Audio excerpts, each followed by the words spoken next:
Hello, welcome to the show. I'm your host, Johnny Baghead, and we're going to do Thursday on a Friday. I was going to stream yesterday, but I had stuff to do, and it took more out of me than I thought it was going to. So for the most of the rest of the evening, I was just laying in bed going, because my back was fucked. But we're back. We're doing the Kicky Punchy show. I want to get a host at some point. I want a guy to introduce my show. But, you know, I gotta put a casting call out. Someone who can bring a sense of, like, kind of refinement to the show. We'll get to that. But today, here, let me just, nope. How do I get out of this menu? Oh, there we go. Alright, so we today are playing, there we go, Tekken Tag Tournament HD. Now, I feel kind of bad. I didn't set up like a specific overlay. Yeah. What I'll do is but I will say, so this game, I'm gonna double check this actually. So, you know, this was on PlayStation 2 originally. I was gonna play both versions, but I don't think there's actually that much noticeable differences aside from the fact that, you know, the widescreen stuff. I want to check that actually. Let me look that up first.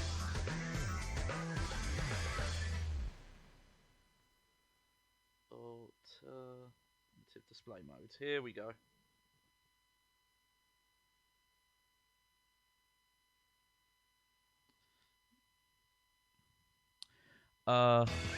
Well, there was, funny enough, Tekken 4 does have a VR mode, but it's weird. You like, yeah, I'm gonna go in theater because we'll watch the arcade openings in a second.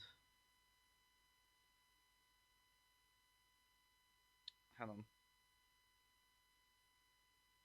Okay, I'm gonna look in this list quick before we get started here, and we'll play the intro.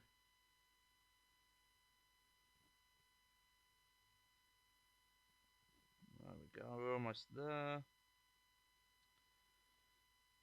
Nah, it's not even on this list, so it must not. Yeah, so as far as I know, Tekken Tag 1, oh, hang on. I'm dropping frames. Give me a minute.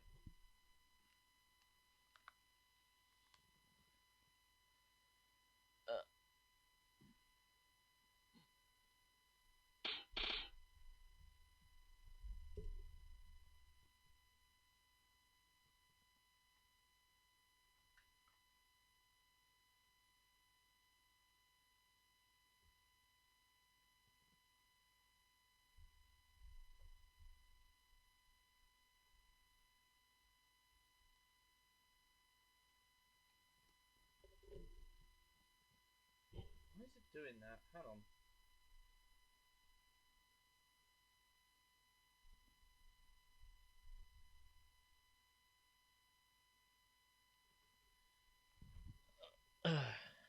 Give me a minute. What the fuck is going on?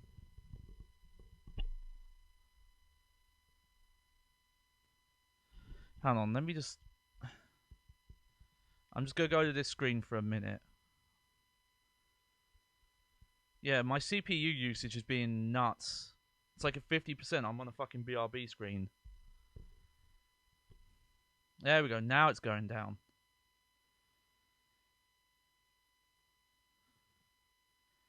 Okay, I'm going to leave it for a minute. And I checked the card. The card's actually not even that hot, so I don't know.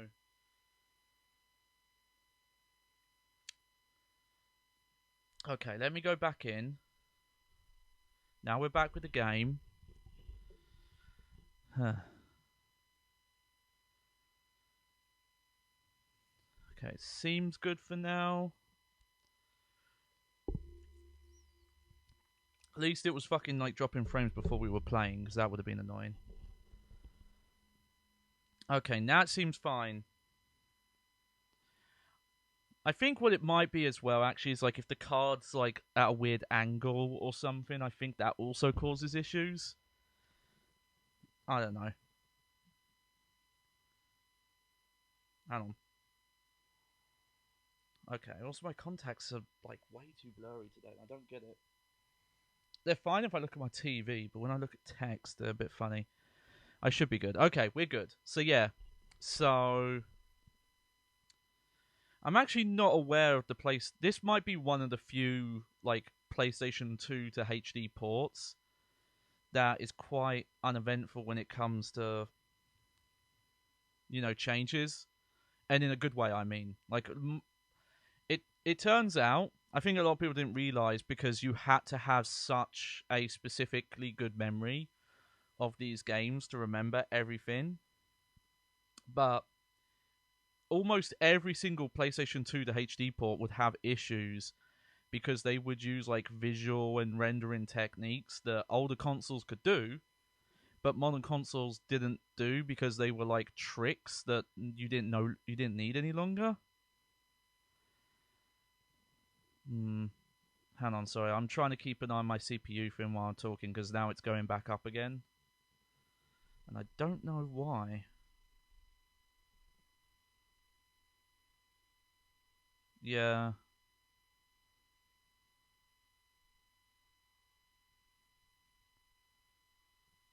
If it's still a problem, if it doesn't calm down again.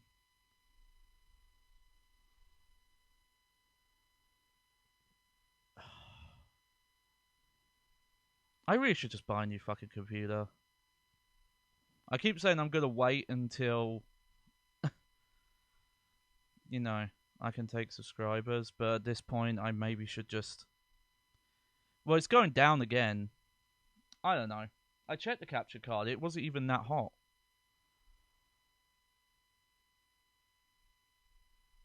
Okay, well, it seems stable. I'll keep an eye on it, because I know sometimes this will happen, and then it won't happen for like another hour. But as far as I know, this port is pretty uneventful when it comes to issues. Like, I don't think most... Maybe because it's such a simple game, so... Tekken Tag 1, apparently, Harada came out about it when it was made for the arcade, and then this version is it had a really quick turnaround. It is essentially... Well, it was essentially an asset flip of Tekken 3. It was, let's take Tekken 3, let's take all the assets and like build it into a tag game, bring back all the characters from Tekken 2, uh, and just... And if you look, I won't be able to show it, but the actual arcade version of Tekken Tag 1 looks like a PlayStation 1 game. The system it ran on was like... So, Namco arcade system boards were actually based on PlayStation hardware, and I think they still are. To a certain extent, like, whatever's the current PlayStation, they use that basic infrastructure, and it's usually why... Even when the series went multi-platform, that the PlayStation versions would usually be the better versions. But if you look up Tekken Tag 1, it looks like a PlayStation 1 version. I think they did not... This PlayStation 2 was right around the point where it's like, okay, these home consoles can just do more than the arcades. Like, the arcades weren't advancing at a rate as fast as console hardware was. But like apparently it's had a quick turnaround. But the PlayStation 2 version had a lot of visual improvements to it.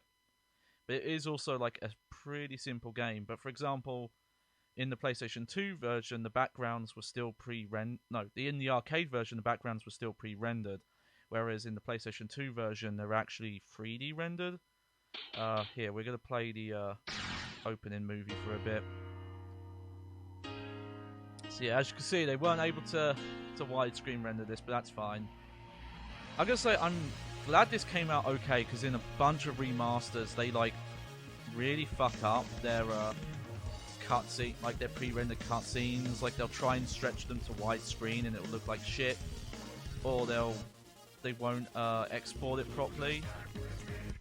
But this, I think, is running higher quality than it would have actually on a PlayStation 2. Like the resolution on this Like, it's obviously not as high as the console can do. Like, you could still see some of the compression in it, but this still looks amazing. And just as a pre-rendered thing in general.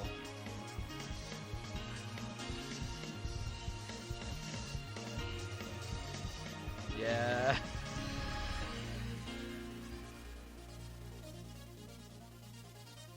Look at that pimp. Still great intro, especially music. Okay, let's look at the arcade one quickly. Oh yeah, see, you can see the visual upgrade. They were using older tech when they did the... This looks like they were using the same engine they did the Tekken 3 CGI stuff with. In fact, I think like some of the models and shots are pulled from those. Yeah. I'm thinking specifically. So what some of the ports would do is they would just zoom the picture in, or in a so funny enough, Silent Hill HD Collection is a really good example of this because they fucked it up multiple places. The pre-rendered ones in Silent Hill 2 were stretched. Oh, hello. Oh, it's El Sunio de Morpheo, who followed me 3 days ago. I appreciate that. I get a lot of follows off stream. It's kind of interesting, but I do appreciate them. Thank you very much. And then there was this weird thing where they were like desaturated in the HD collection, and they also had ghost in, like after images. But Silent Hill 3 has like one or two. I think there's literally just one pre-rendered. And all they did there is they just did the mirror thing on the side, kind of like when you watch like YouTube shorts, or people do that with like portrait video, and they like make it bigger behind it and just kind of mirror it out. It looked like that. But that is and I think I'm trying to remember. I think the HD collection ESDM. Okay. Or El Sueno. I could probably say El Sueno. It's probably when being English. It's just terrible when it comes to pronouncing anything that's even slightly not like white and British. Then can say Worcester, but I can't say that. Like what some would do is they just zoom it in. It's a shame I can't very quickly look it up, but okay, we're just gonna jump in. We're just gonna play some arcade. Now, one thing that was a bit weird about this is a couple of characters had their default colors changed. See here, like I'll pick Jin so you can see it. And there we go. That's the Horan I want. But yeah, they made Jin. They gave him blue. Oh, actually, this game is very loud. I actually normally do not have games turned down this low. Now, I was curious about this. I want to just kind of like look at this compared to the move list in Tekken 3. So 1, 2, 3, 4, 5, 6, 7, 8, 9, 10, 11, 12, 13, 14, 15, 16, 17, 18, 20, 21, 22. Okay, so they definitely started to really expand the movesets. There are like a lot more moves in this game than there were in Tekken 3. Oh yeah, this is a way bigger moveset, and even more 10 hits now.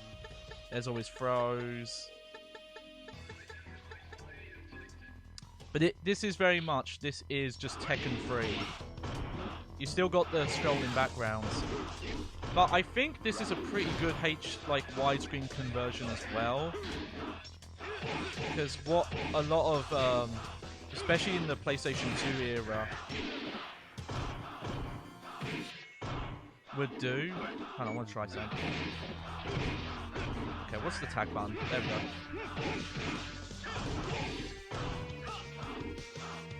But looking back at this, like, it is such a crazy visual upgrade. It's kind of hard to see, but the faces actually move. Like, it's really hard to see, but Horan can actually open his mouth. And on some characters, they actually have hair physics. It's very minor stuff, but when you compare it to like what Tekken used to look like,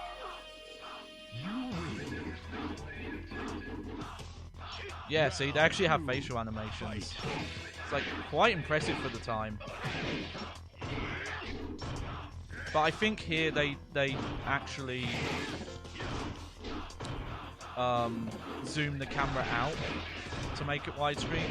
It's not, because what a lot of games would do when they would go to HD is, because they had stuff outside the screens that didn't look right, they would just zoom the camera in, so you would lose a bit of the picture. This looks like they didn't do that. There is just extra. Probably because the stages have that like infinite 360 scrolling. It's like half pre-rendered, half like CG, that it worked out okay. So yeah, before you saw me obviously play... Yeah, Lion's good too.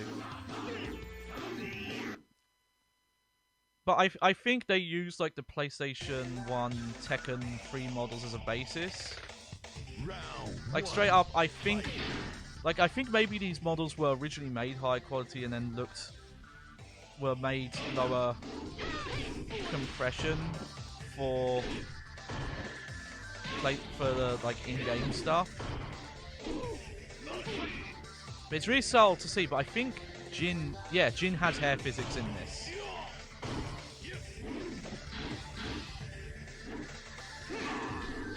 Love that move. Yeah! There's a specific move that Horan has. It's like a side throw. Let's see if I can get it. No, that's not it. Okay. I'm going to try this a few times.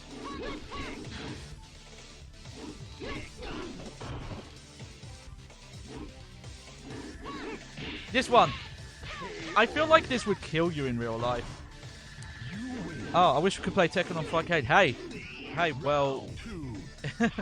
it's not insider info because the devs tweeted out about it, but... it might happen someday. They've teased that they're working on PlayStation 1 support. And potentially... This take with a grain of salt, but someone told me that so the emulator that they were messing with is Duck Station. I knew that, but apparently someone's working on possibly doing rollback with it. Don't take my word for that. That might not turn out to be the case. It might be like delay and then later down the line.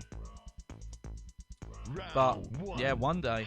Obviously that's going to be PlayStation 1, so we're a long way away from something like this. And I think in this case you would want PlayStation 2, you wouldn't want...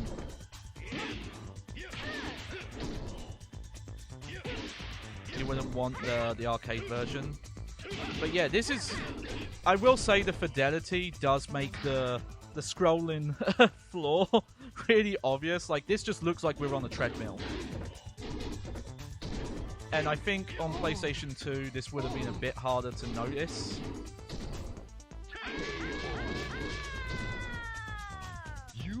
Now, I'm trying to remember all the mechanics in this. Like, it's very just Tekken 3 with the tag stuff put in.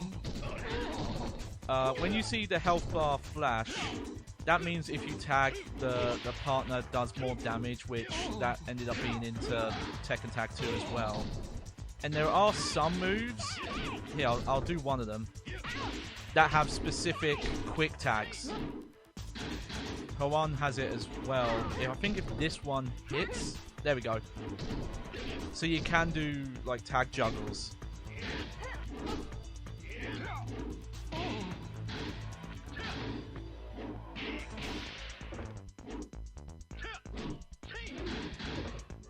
But after we do some arcade mode, we'll kind of go into practice and mess with stuff. The main thing I want to do with practice is mess with the Tekken 2 characters, because I remember messing with them and they actually expanded their movesets a lot. Li Chaolan, I specifically remember having moves that he eventually got in Tekken 4, and this was like the game that they started in. Like, this is the first game where he felt like a lot of the idle stances they have in this game are new and showed up in like Tekken 4 and 5 from here.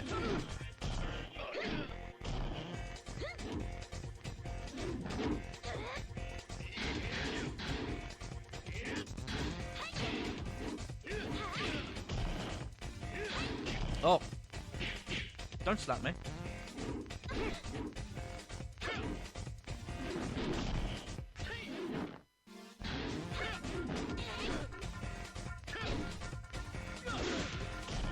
Man, I just realised how shiny Piranha's chaps are. Hang on, I want to do Hunting Hawk. Let me do Hunting Hawk. They keep dodging it.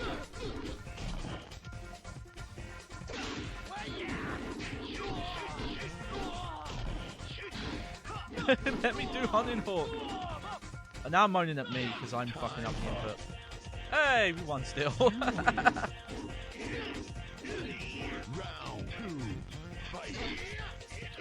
Xiao Yu also looks better in this. She doesn't have the weird baby face she had in Tekken 3. Yeah, like that kick he just did, that's new. That like really quick like kick, that kick's new. He has tons of moves in this that ended up in Tekken 4.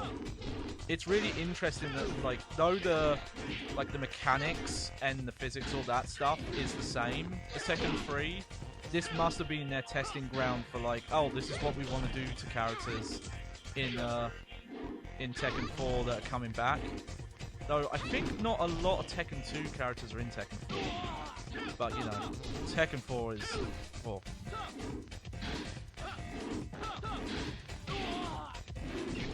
Oh, that was an input error there. I didn't mean to do that. Yeah.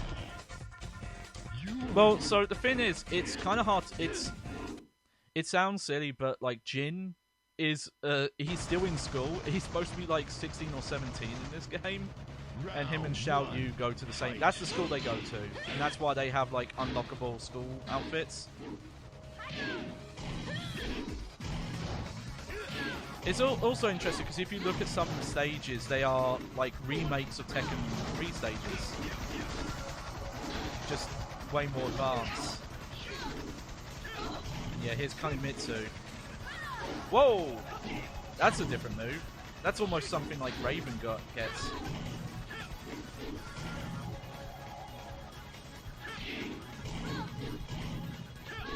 Oh. Oh, you tagged on me.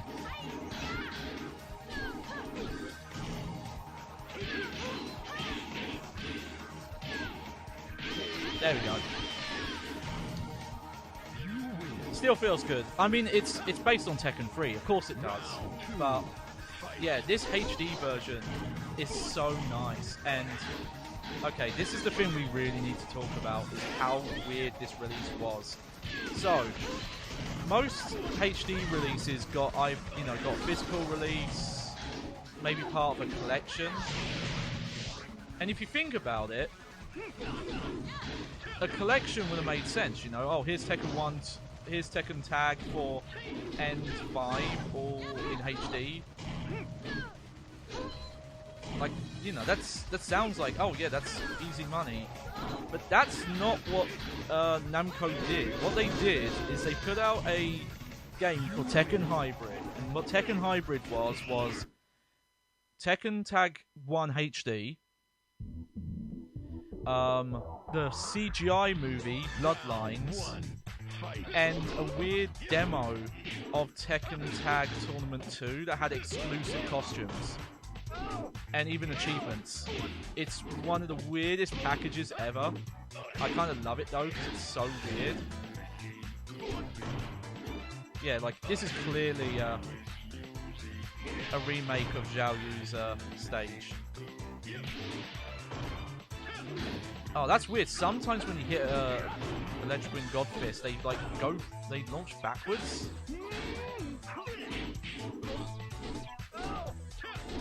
Oh, messed that up.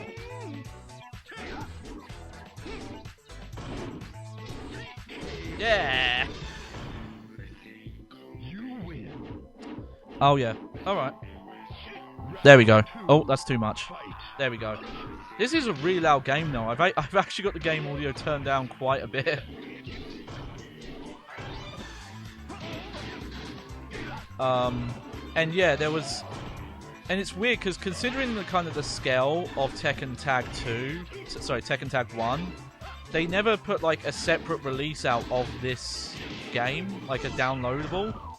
And when I you know, talk to people about Tekken stuff, and my tweet made reference to this, a lot of people remember this being a digital title. Like, oh yeah, there was Tekken Hybrid, but also a digital version of this. And people remember this version having online, and it doesn't. If you've come here today and you're like, oh yeah, let's get some online matches going, I have to burst your bubble because, yeah, we cannot play together, unfortunately. Not yet, anyway. You'd probably have to use Parsec, which is fine, because I remember messing with the online update to Tekken 5 on PlayStation 3, and it was terrible. Yeah, it's Jin versus Kazuya. It's kind of funny because it's, you know, this is eventually where the series led. When I think of that, I always think of some stupid... Oh, these were really fucking stupid. Rumors on some websites about like, oh, these are crazy unlockables, because some of the unlock requirements... Oh, even Clarice didn't know. Yeah, no online in this. This is just the PlayStation 2 version running in like HD. That's all this is. It does have everything the PlayStation 2 version had, so that's awesome, because, you know, that's always something you have to worry about. The only thing I wish they had done is also added the arcade soundtrack, but it's actually very similar to the console one, and I think for the most part the console, like pretty much all the console versions are better. Only a few of them sound completely different. Oh, there we go, that's the move I wanted to do.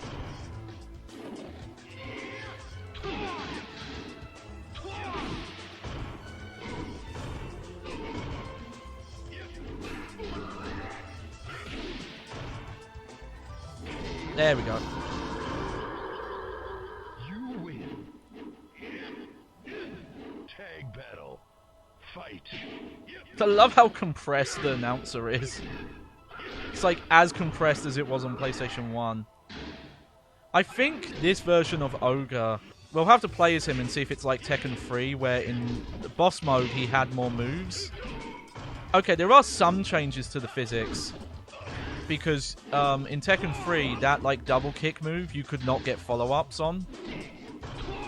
But I did here, so they made it, yeah. They definitely made juggling a bit easier, which makes sense. It was probably to feed into the tag stuff. But yeah, I didn't realize this, but yeah, like boss version of normal Ogre had more moves than the single player version, where they split the moves into like Ogre, True Ogre. I'd be curious if they gave him the full moveset here, just because they were like, well, we can put more in the memory. Right, here we go. So yeah, this is where Unknown's from, but she was like very unexplained here, and she has a stand. She has a werewolf stand. Though it is funny, because I think she does do... Yeah, she starts out doing... oh,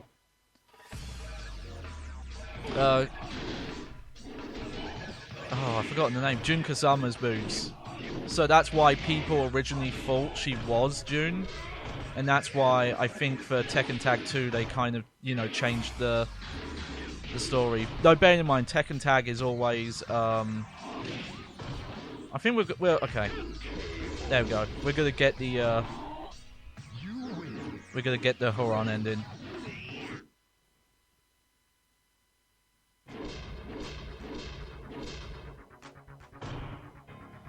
But yeah, this is cool. I think this was in, like, maybe arcade Tekken used to do this, but the home versions didn't. Or this is taken from Virtua Fighter. Some other game did this where they show you your victories. Unknown, pretty much the main gimmick is just she regens like her health, her like red health, and she can do other people's moves.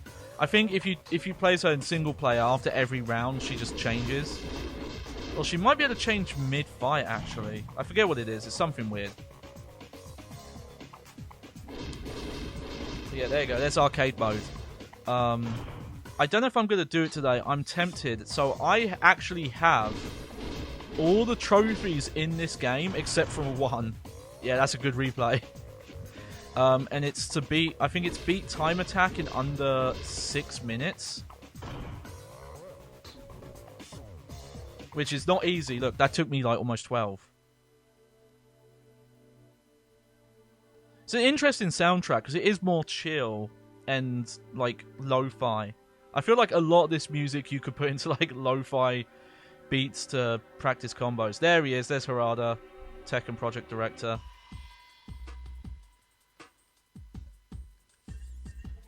There we go. Here's the people who did the HD port. You guys did really good. Oh, and they did do some texture updates.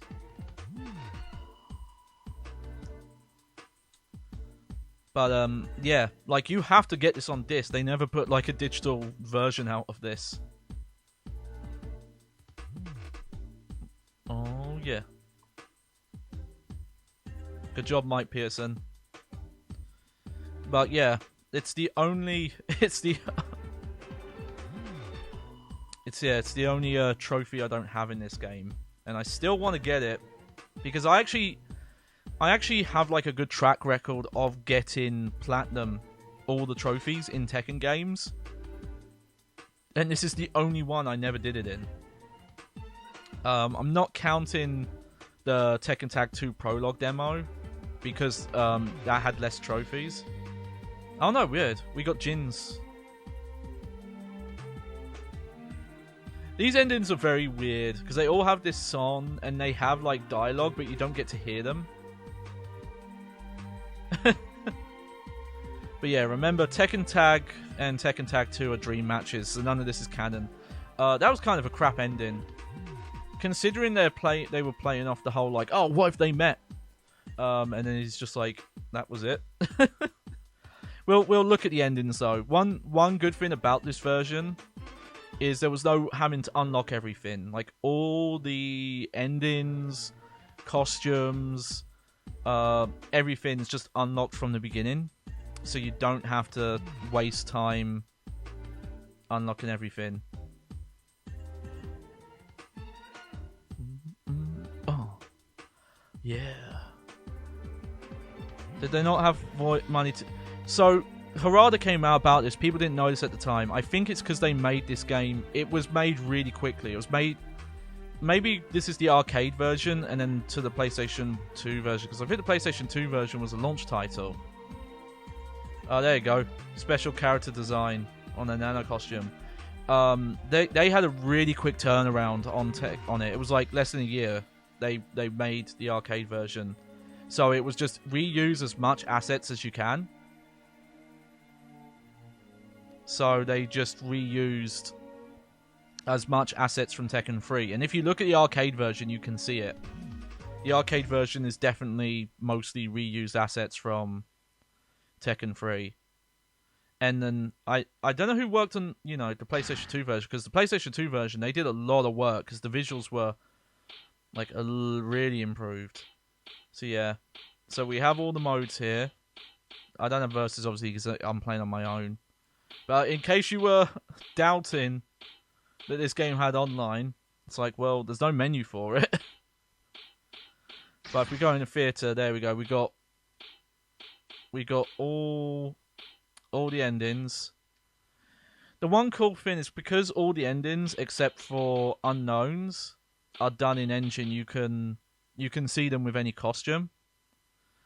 So here we go.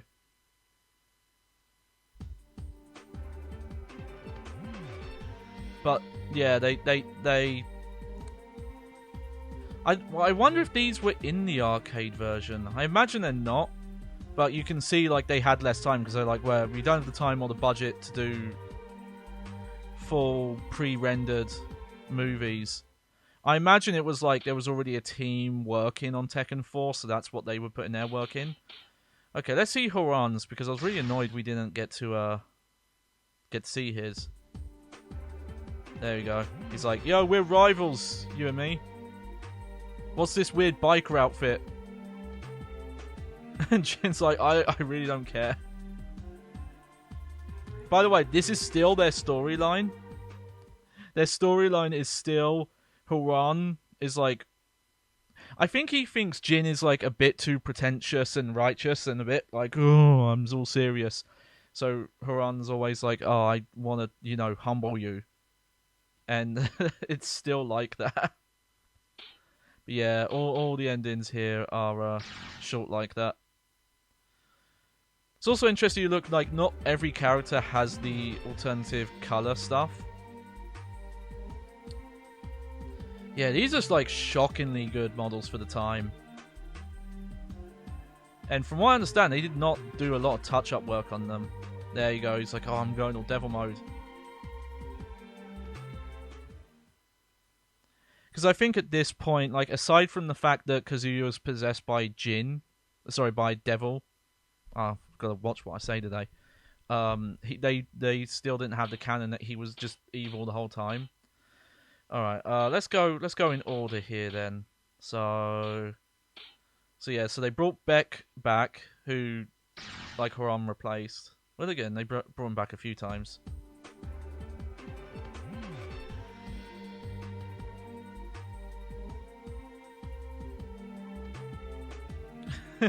They're really weird. Yeah, they don't have voices. They just were doing this in a really short time. So yeah, it's just him berating Horan's like, hey, Horan. Then again, like, none of the Tekken 3 endings had voice acting aside from Julia's, pretty much. I think that's the case, actually. I think, like, Julia's is the only one where they actually had voice acting. This is a weird one, because, like, Michelle is her mum, but she's, like, the same age in that ending. Actually, I probably should have gone from the top. Okay, let's go to Kanemitsu's. If I remember, Kanemitsu's is pretty underwhelming, because it's literally... It's her and Yoshimitsu, and you watch both their endings, and in each ending, the other one dies, and that's it. Like, that's... yeah, the endings are... Like, but it's cool they tried. They still tried. They still did something. And again, it is fun that you can, you know, here, we'll put on a different costume.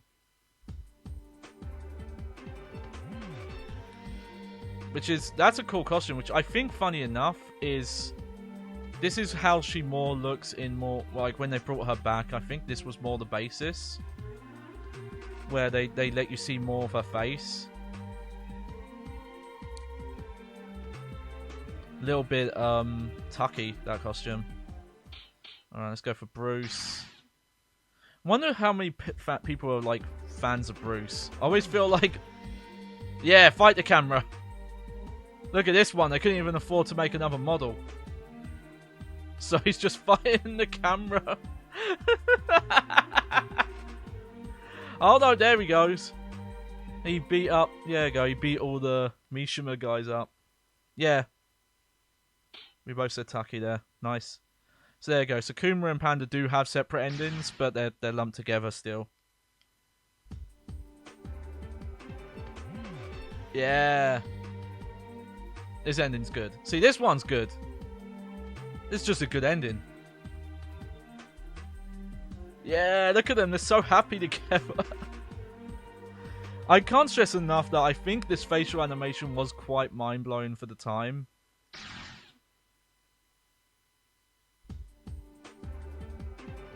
Oh yeah, this Eternal story. Kuma's like really into Panda, and Panda just fucking can't stand him. Just constantly blows him off. They've never really explained why, but Panda like does not want any of Kuma's shit. So yeah, they actually brought Jack 2 back, which is really interesting. There's like 3 Jacks in this game, and I don't know what their like differences are.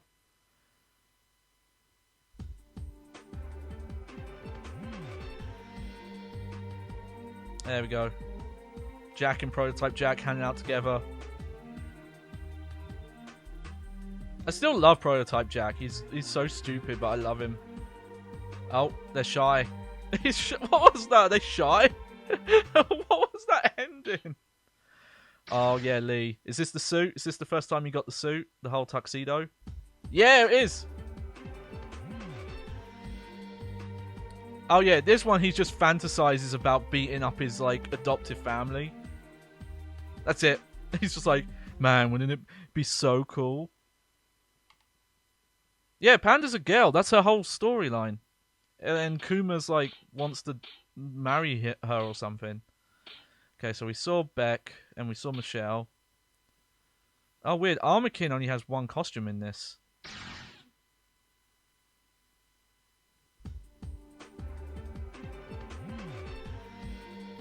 I think he has a unique costume for this ending. He doesn't have his full armor on. Yeah, just get to watch 2 men wrestle. That's kind of fun. I think looking at this, so a lot of these endings you can tell are motion captured. I don't think this ending is. I think they hand animated most of this. Like if you look at the animation, you can kind of tell. Like man, they spent a lot of time. Like you did not have to do this way. Yeah. There we go. Here's Gunjack. I do like Gunjack. It's probably a bit nostalgia because Tekken 3 was like my first main one. Oh, that's a weird... Hang on, that's a weird colour. Damn it. Yeah, some of the characters, they put their like Tekken 3 costume... Here we go. There's his Tekken 3 look. Yeah. This is a lot of the endings though. It's just like them hot dogging. Just doing their moves. Yeah. Do it, boys. Yeah. Oh yeah, do it, boys. Oh, look at them muscles. Yeah. They reference real wrestling. I just find it really interesting that a lot of the endings, like look at Beck's for example.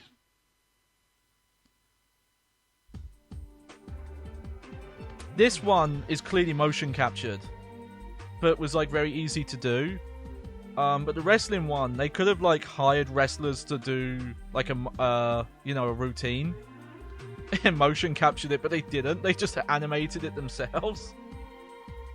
Maybe some of that is reusing the animation from the actual game, so maybe it wasn't actually that bad. All right, let's check out Anna. You know Nina's gonna be in. Yep.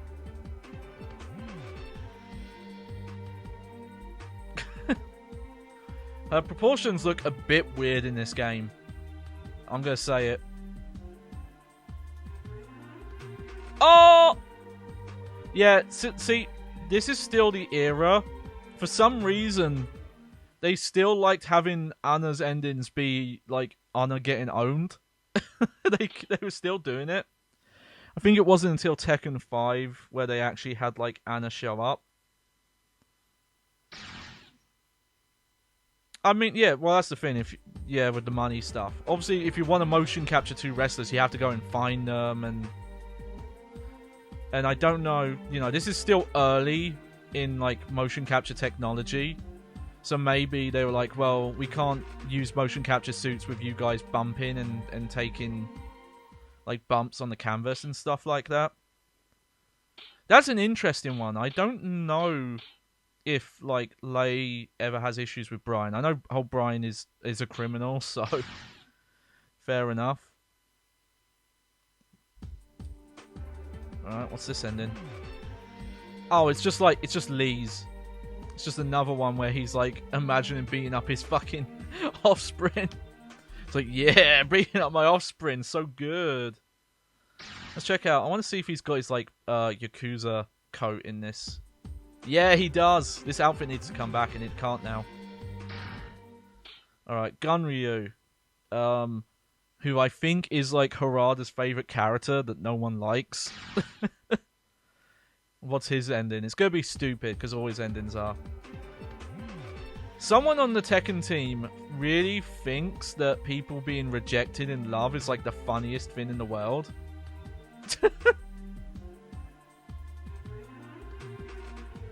Yep. I have to point out, Gunryu's a bit of a fucking creeper, because his storyline in like, you know, Tekken 2 was that he was like in love with Michelle. And then when he comes back in Tekken 5, he's like, oh, I'm in love with Julia now. And it's like, mate, Julia's like almost 2 decades younger than you. Like, that's so creepy to be like, oh, well, now that like Michelle's gone, she's not fighting anymore, I'm going after a kid. Yeah, it's just like my stories, my animes. Oh wow, is this just the same ending?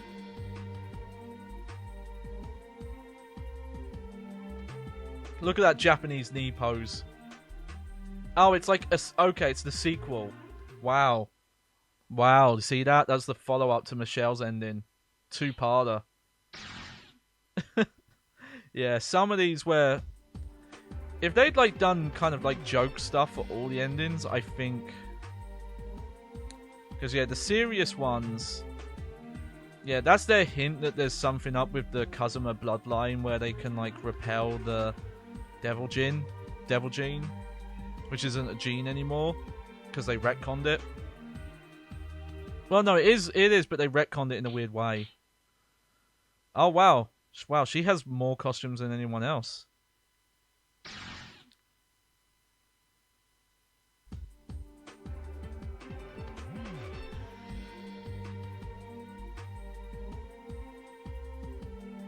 Yeah, they made her face look a lot better in this. She looked... Obviously, in-game, it wasn't too bad, but, like, a pre-rendered face in... Which, yeah, you can see they redid it. Alright, so I think this is her schoolgirl... Oh, it's a different ending, actually. She has 2 endings, I forgot about that. Now, this is anime. This is the most anime one. Fucking... Those, like, weird leg warmer things that's a big thing with, like, Japanese schools, I always find weird. Because it's like, well, why can't the... I guess maybe Japan's, like, at the time were like, well, you can't wear leggings or anything. You can't wear, like, tights or anything because your legs are cold, so you just wear these weird, like, leg warmers. What's this costume? Oh, yeah, this weird green one. For some reason, she just gets like an extra color edit. They are called loose socks. It is a very specific look. Like it is like very famous over there. It's just I don't know anyone who's ever like, well, only my calves are cold. My thighs are all right. Yeah, see, so that's the difference. It's like, oh, he wins this this fight. Still love this version of the Yoshimitsu outfit. Because he actually looks like half cyborg, half samurai. Alright, let's check out Nina's ending. It's probably the same as the Ana one, but... Oh yeah, this is her default colour in this game. Just silver hair for some reason.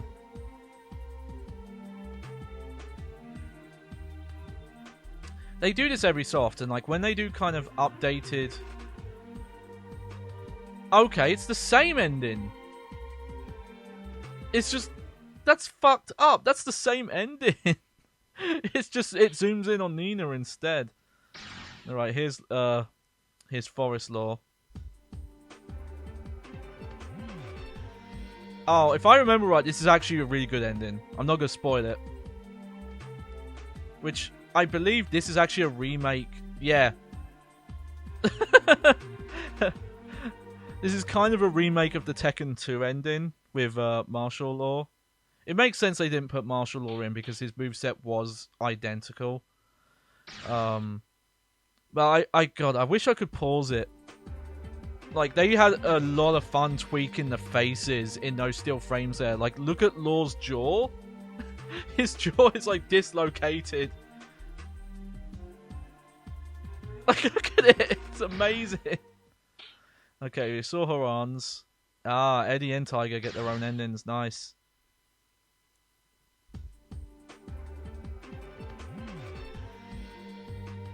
Oh, it's the two of them.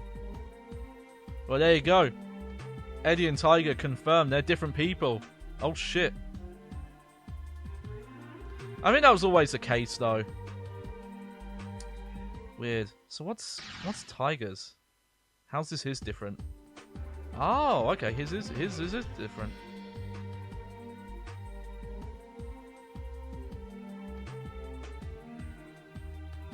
Oh, yes. It's just, yeah, him doing disco. Wow, was that it? Eddie's moves were better than that. Oh, dear. Let's watch this one. Oh, weird black.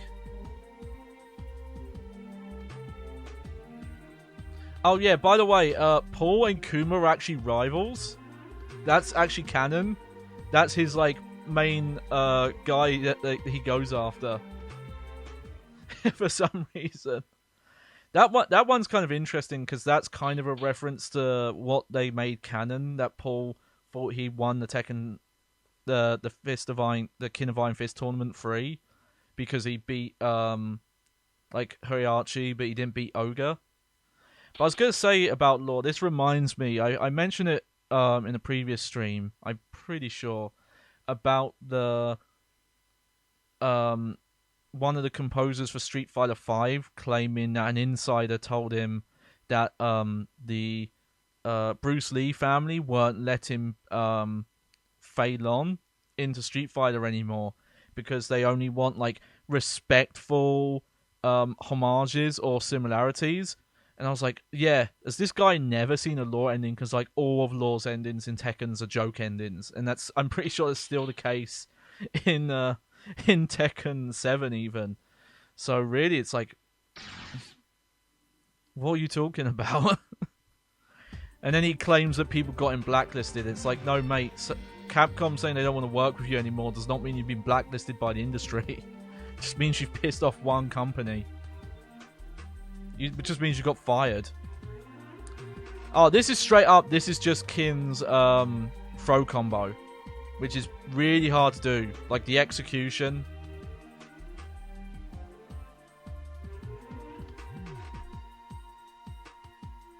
But there you go. I mean, that's fine, because that's like, hey, if you want to see what his throw combo looks like. Oh, look, like this one was motion captured. I'm pretty sure. It looks it. Funny enough, though, I think this is the motion capture data they used for his pre-rendered ending in Tekken 3. Because some of it looks really similar. But yes, we saw that one. Not very eventful ending. Oh yeah, I forgot Tetsujin is also in this. I think this is the only game that Tetsujin's in. Which, fair enough, he's literally just Mokujin but metal. So, I guess they were just really proud of like this fucking Mario metal cap effect. It's like, man, we can do this way better than the Nintendo 64. But yeah, it's just him doing moves again. Also, clearly showing off like, look how many character models we can put on screen. Oh my god. Look at this technology. You can definitely see this is like a tech demo game. For a tech demo game, though, it's still really good. I am trying to look at these and try and see how they... Oh, G-san. I'm trying to figure out how they frame these for widescreen, actually. Because I'm looking at them. I don't think these endings would have been displayed in widescreen. Maybe they did have black bars. I'm trying to see if there's like... Okay, yeah. I think what they just did is they just made the edges out. Maybe they didn't. Maybe they did zoom in. Because that was framed pretty good. I'm trying to like look and see if it looks obvious of like there's stuff being cut off. Yeah, maybe they zoom these in because I'm kind of looking now. And no, it's not too bad. You could kind of you could imagine that the they cut a bit of the top off. That's a nice ending.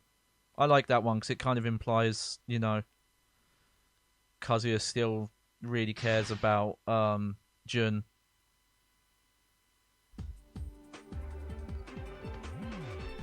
Oh yeah, Angel. This character's never coming back. It's surprising enough they even brought it back for Tekken Tag 2, but that because with Tekken Tag 2 the goal was to put everyone in. But I still don't think there's ever been a canon explanation for who Angel is. Like, if Angel even is canon. Okay, I'm going to do Ogres first and then go to True Ogre. Just because, you know, go in order.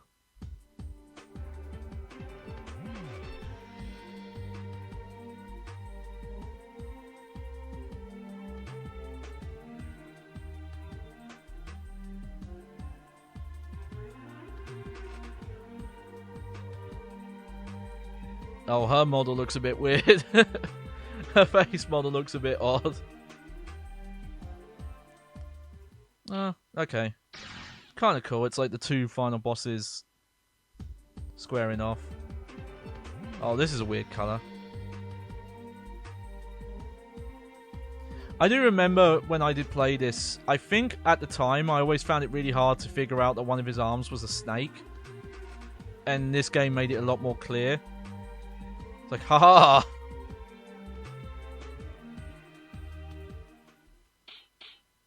Oh, there we go. We got Roger and Alex. Let's see. Are these? I think these are identical though, because they're Oh yeah, I don't. So I know they're you know, they're doing like, what is it? They're doing, you know, rock paper scissors, Jankenpo, but I don't know what's up with the pointing. Is that a Japanese thing that you like make your if you lose you get pointed?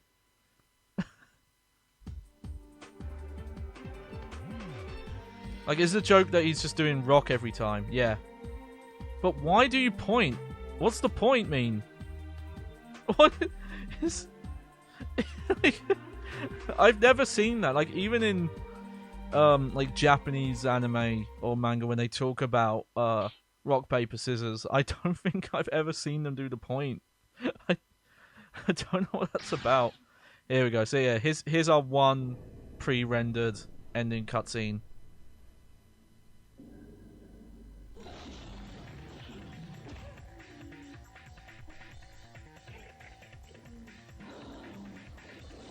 Oh man, a stand that attacks its user. That's actually totally in JoJo's.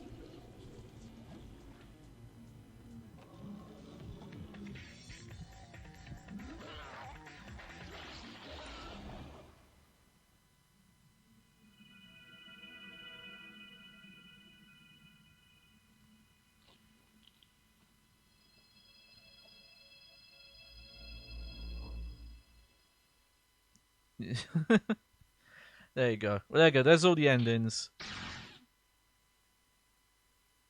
But yeah, they're cool. It's interesting they put pair play mode here. So pair play mode is literally just it's 2-player mode, but you play on the same side. So okay, so I want to go into practice quickly because I want to kind of have a look at some characters and see how they change them up. Okay, let's pick Ogre. Oh, that's a new costume. I don't think he had this outfit in 3. Maybe I'm wrong. True Ogre. Mokujin. Oh, that's a cool Mokujin color. Tag battle. Fight. Okay, so what I want to kind of go through. So let's see. So he has the Mishima stuff. Yeah.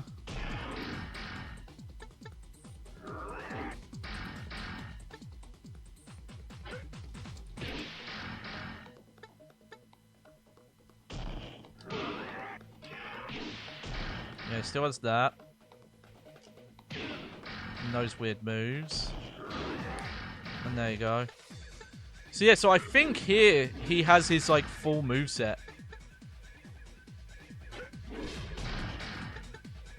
Yeah, because he's got Hunting Hawk. And yeah, that's Beck's moves. That's Lee. So yeah, that's interesting. So yeah, so what they did here is they really, yeah, that's his one. But yeah, unlike Tekken 3, where his like full move set was split between the two versions of him if you played as him. I believe these like power punches are from I think like Wan had them.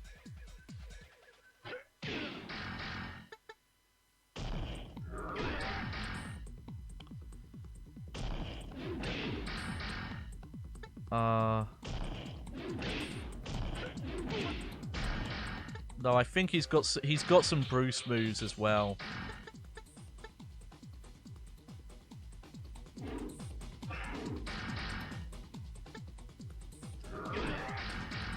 But I don't know enough of his moveset to say.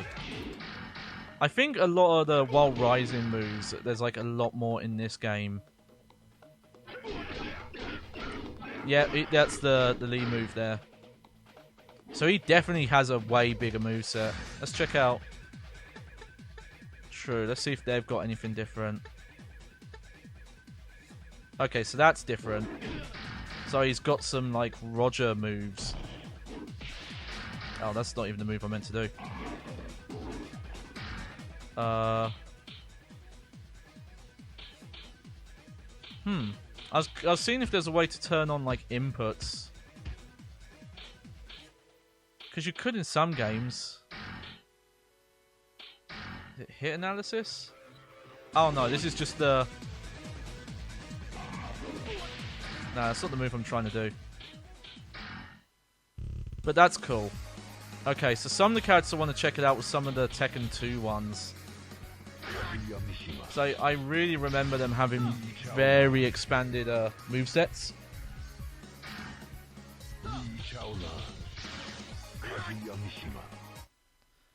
But it was cool because this was like their Tekken 2 looks updated.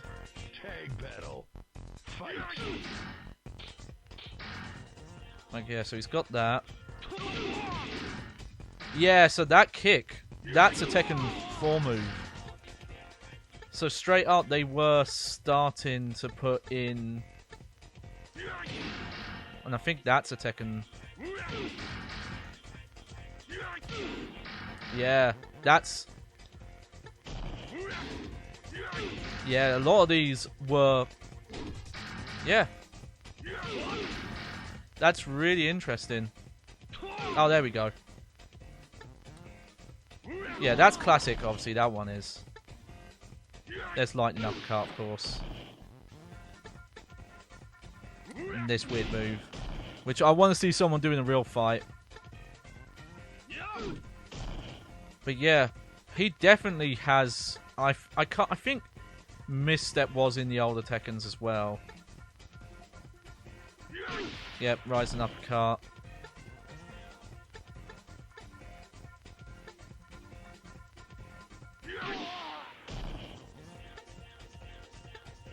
And then, yep, those are the same. I think all these while rising moves are new, though. Or at least some of them are. You can see he's got one of the smaller movesets, though. Because now we're already on his 10 hits. Yeah. But he definitely has new stuff. Lee, I remember being very different. Like, he still had a lot of the... that stuff that Law had. But this Hitman stance thing, this is all new. This stance is all new stuff, and it was like, it's funny. Like this game, the Tekken 2 characters they brought back. Yeah, I was right. This is the game where a lot of this came in. This was the basis for like how these characters would play in the future.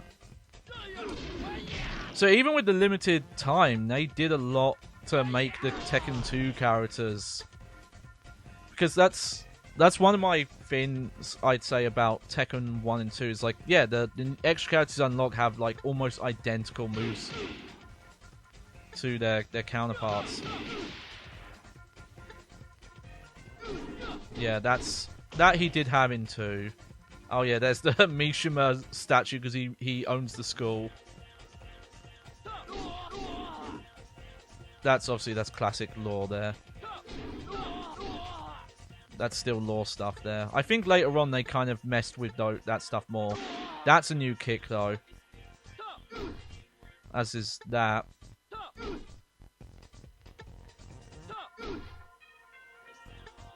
Try to remember if there's... Yeah, that's a different one. I don't know if he actually kept that. That looked very different. Yeah, that's new. As is that. That's, you know... That is an old lore move, to be fair. That, I think, is unique, though. But yeah, it is really interesting. It's possible they wanted to do this stuff. Yeah, who knows? Like I said, I think what it is that this game, they were prototyping ideas for Tekken 4. Because, you know, one of the gimmicks of Tekken 4 is they brought back a few of those, you know, Tekken 2 characters back. No, obviously, Kazuya and Lee were the main ones. Yeah, that's new. And, man, he has one of the really expanded movesets as well. Like, look at this. His is, man, he has way more moves than Kazuya does. Kazuya is still quite similar. He only has like a few new extras. I want to check out Wan, because Wan was the one that I was really shocked how identical his moveset was. I don't know about Armakin. Let's check Armakin, because I was curious about him as well. Gunryu was also shared some stuff with Jack.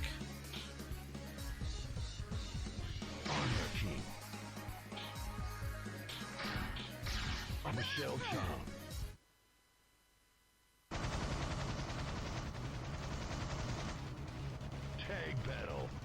Fight. Let's see. I think the stance is new though.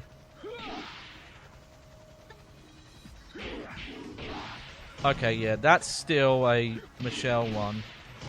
I think it must have been... I want to see if I can see any stuff that I know he had in, like... Tekken 5. I think some of this stuff is new. Like that stuff. Yeah. There we go. This is some of his new stuff. Oh yeah, the medium power punches though, that's all old stuff. That, I'm pretty sure that's new. That's not. Yeah, that's a Michelle move again.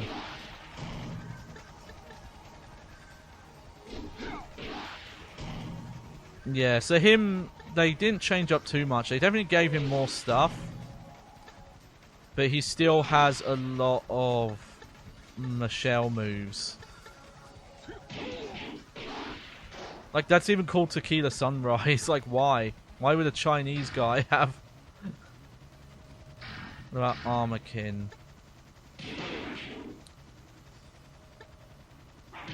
Because I always remember, like, I think... Okay, yeah, I'm definitely... From what I remember... Yeah, actually, this is quite different from Kin's moveset. I think Kin has that. That was unique. I still like they call it the Frankensteiner. Oh my god, that's a corporate elbow. I'm trying to tell. That looks like a really sped up version of how the people's elbow is done. That's a weird move. There we go. Like a Macho Man elbow. Just a shoulder tackle. Yeah, he actually has a lot of different moves here. There you go. That's classic Kin, though.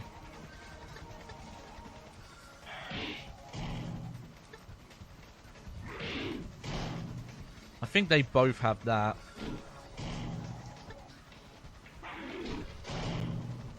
It's like a single leg drop kick. So yeah, he does have some different stuff. Okay, that's the same. That's a weird one, though.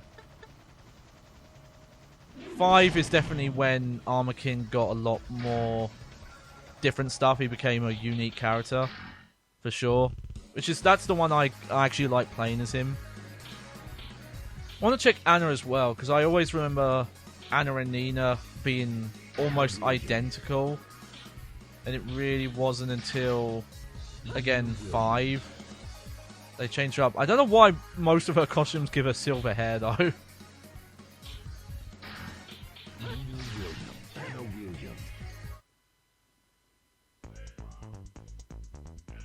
Oh yeah, look, they have unique intros.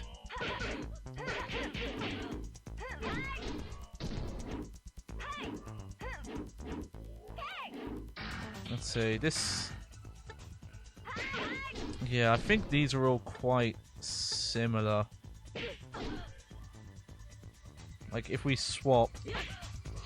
Okay, there are some different moves, but you can already see it.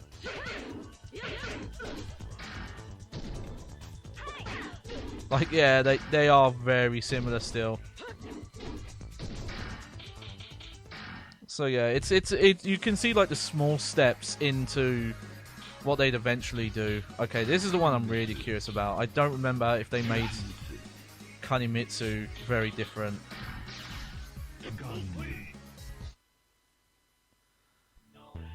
Yes, it's the sun. Tag battle. Fight.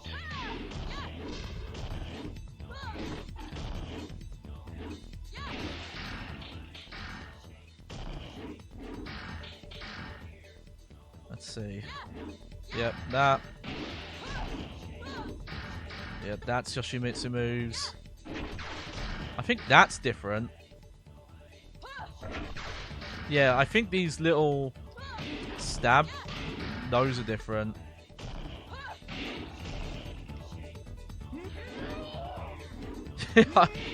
Man, I love Yoshimitsu's voice acting.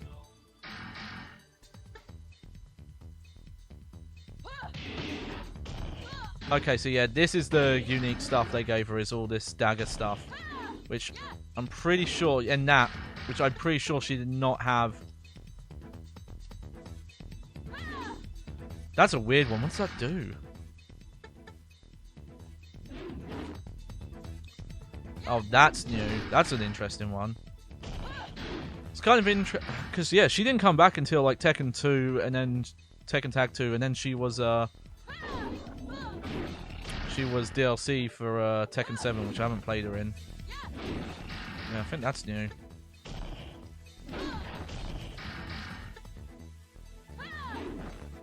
Yeah. Yeah, so they did start giving her different stuff here. I'm pretty sure they both got that kick, though. The knee. Yeah!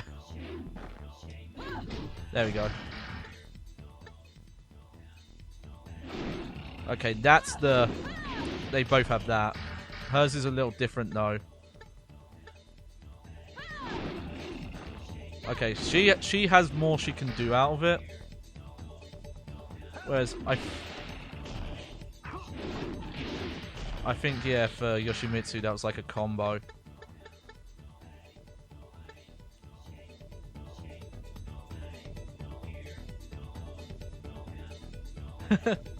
You can kind of see from this image, you can kind of see where the extra black and white, sorry, the left and right of the widescreen was added. But I'm glad they handled it this way, because Here's a good example. Tekken 5 has a widescreen option, but all it does is they just zoomed in the picture. So, okay, the health bars and stuff, that's still on screen, but like the actual characters on screen, like, you know, they're way closer than they should be, because they didn't want to mess, you know, they don't want to mess with the distance between the characters when they fight, stuff like that. Okay, is there anyone else that I was curious about having like really changed up movesets? From what I remember, all the Jacks play the same though. They like barely any of them have different moves. Yeah, this Jack makes me feel a bit uncomfortable. I don't know why. Oh, weird. Bold Brian. Tag battle. Fight. Tag battle. I love the way he says that. Yeah, let's see.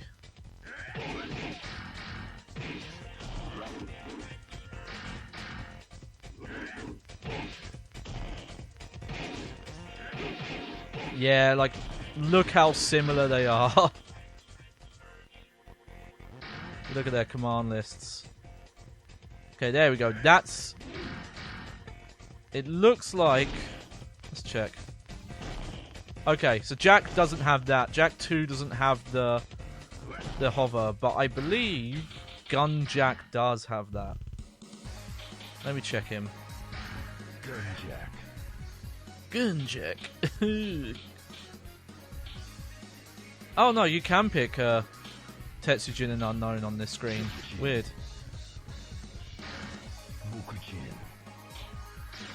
Unknown. Oh yeah, Unknown does have a different costume. I forgot about that.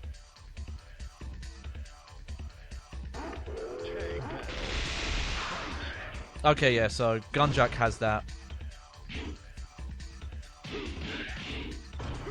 But yeah, you can see he already has some of the familiar moves. That is different. There's these spins, which later on became like kind of big parts of his moves.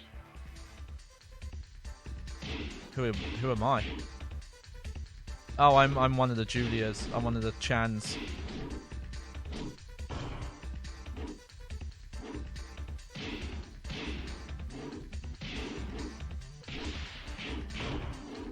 Couldn't tell you which one though. Alright. So yeah, I think that's good enough for checking out. But again, still really impressive roster of them bringing back like everyone from Tekken 1 and 2. Okay, well, I think we need to get to like the real stuff. This is the same obviously as Tekken 3. Here's the mode we've been waiting for though. Okay. I'm gonna go for Horan for now. And Heihachi. Oh, didn't update that graphic though. Alright. So, this is... I still don't know why this got made, but I love it. Oh no. Okay, not bad. Maybe just because they're like, yo, we can do physics now. And they just wanted to do physics. But there is some interesting quirks to this mode. Oh, shit.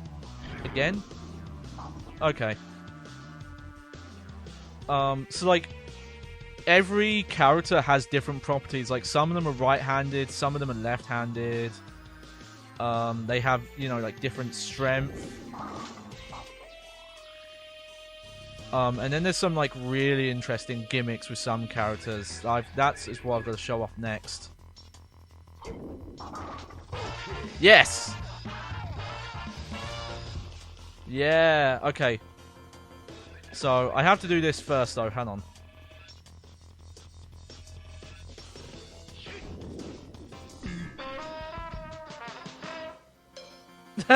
Okay, that's not it yet. So you have to... This is really hard to do, actually. Hang on, let me do it. Ah. Oh. Okay. I am doing something here. There's a certain character you might have noticed. There we go. This should be it. Oh, that didn't do it. This is like one of the weirdest like little Easter eggs they've ever put in one of these. Hang on. Oh well, that's definitely not doing it.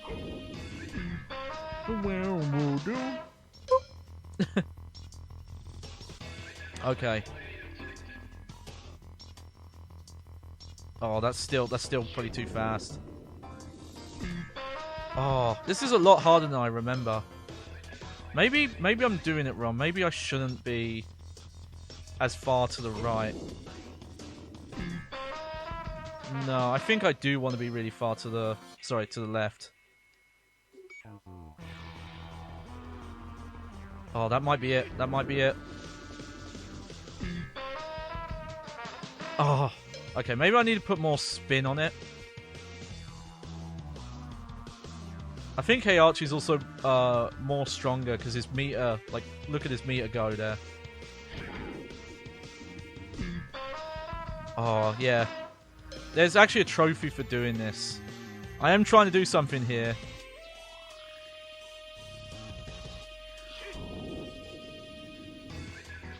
That didn't count? Oh my god.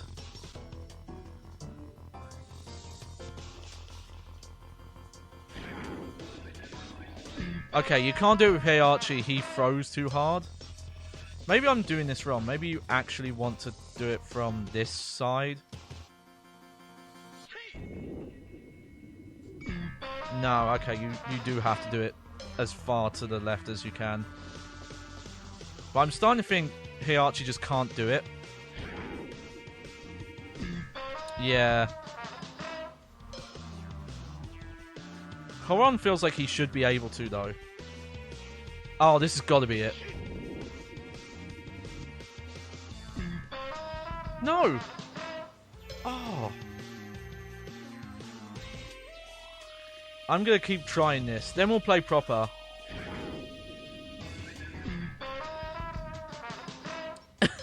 Sorry. You're gonna have to deal with...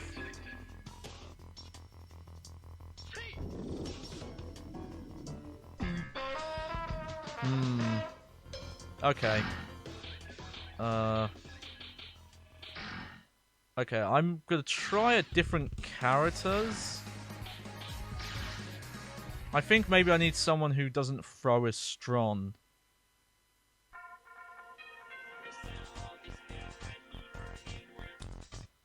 There we go.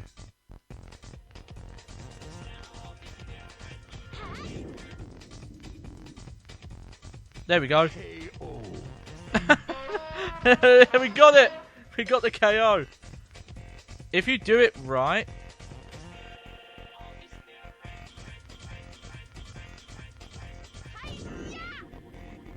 There we go.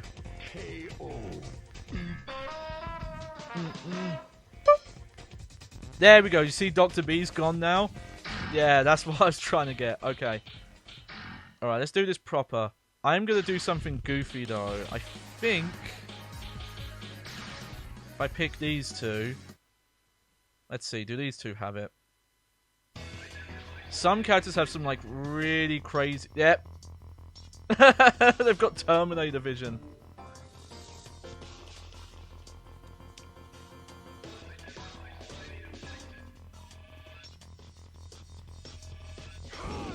Oh yeah, he's one of the really strong guys. There you go, Yoshimitsu's got his own one. It's all Asian themed.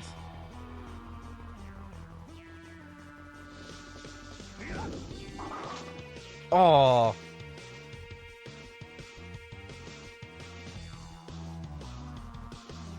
Like, look how hard he throws. It's ridiculous. You get like no spin on that.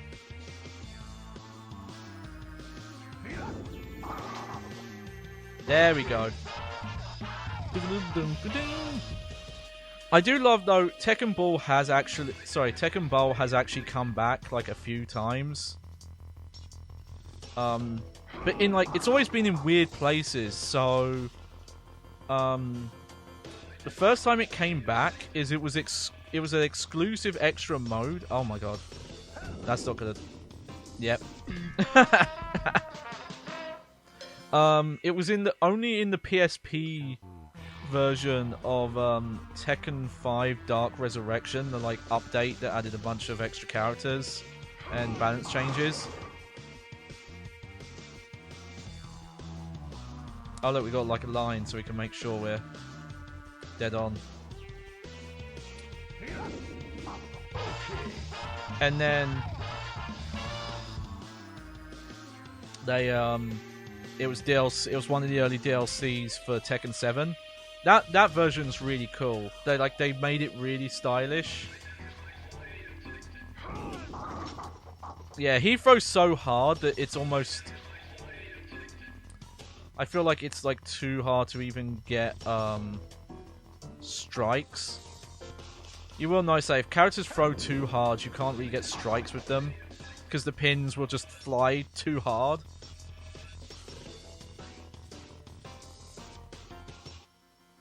I think you can like overpower as well with some characters, which was also in the Tekken 7 version.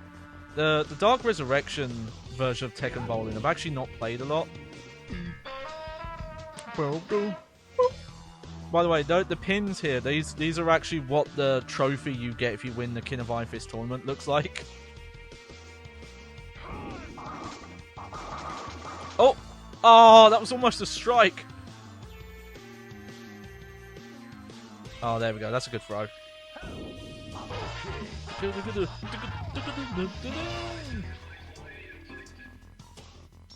let's try that. But yeah, he like throws it so hard that, yeah, you have to underpower to get the spin. It's a bit weird, the pins kind of slide a bit. Ah. I don't know if it's because it's, you know, HD and you're going through HDMI. There might be a bit of delay that wasn't here before. Let's try that. Ah. Yeah, these are normally not the ones I play as. There's specific characters that are even more goofy. Oh, okay, he's a lot less powerful. Let's try this one. Oh no, split! Oh, that's a terrible split. Okay, I'm gonna try.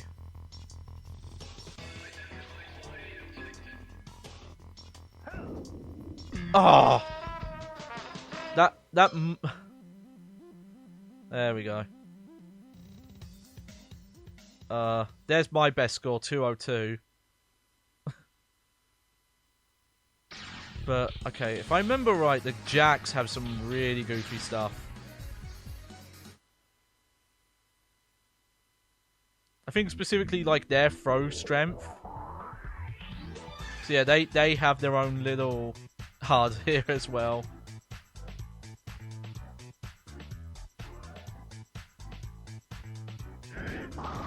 Look at that!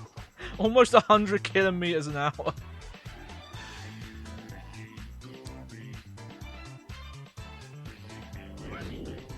Oh. Fun fact, it was free donut day. Oh, that is a fun fact. Congrats on your free donuts. I want to try and do the overpower throw. Oh!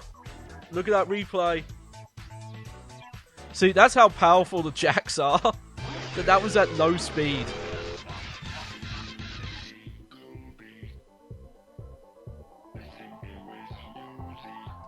Oh, overcharge! Great, great, great, great, great, great, great, great. Caution, please do not try this out.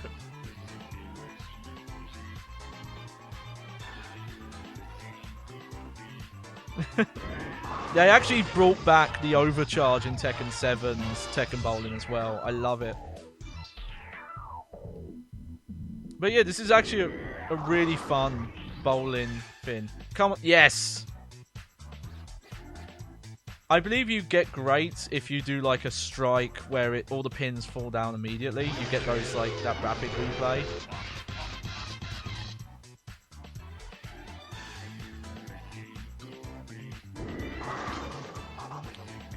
Oh, okay, we didn't get a split there, so that's nice.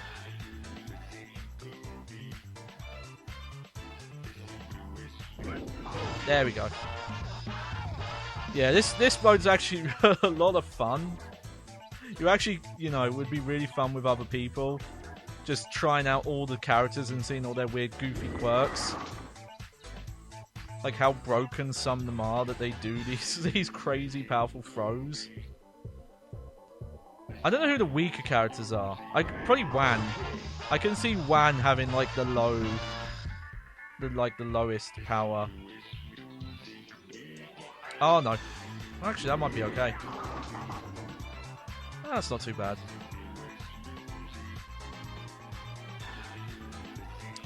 Yeah, there might be delay that you wouldn't have had on PlayStation 2 just because timing used to be more strict before the HDMI days. Yeah, see, that's the problem with the tough characters, is they throw so hard, you end up just getting splits like all the time. Oh, full power though!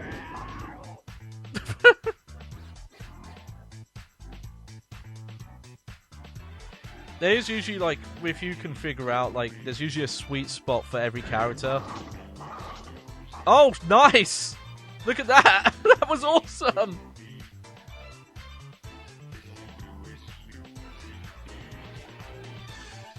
That was... The physics there were amazing. It knocked all the other pins over. And I love it counted as well. The game didn't call bullshit on it. They're like, nah, we'll give that to you.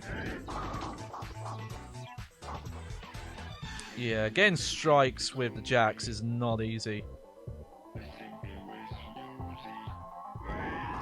There we go. There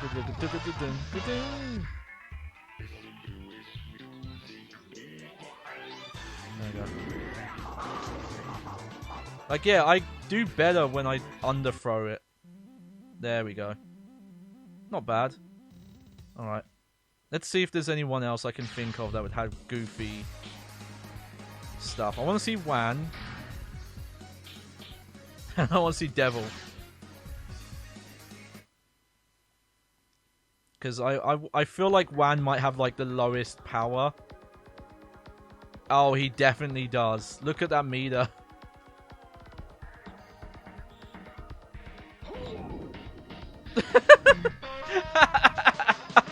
This mode is so awesome.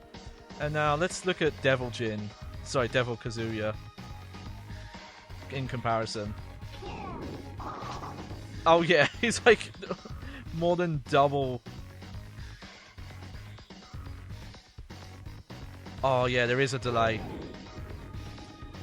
He's the character you want to pick if you want to knock out Dr. Boskonovich.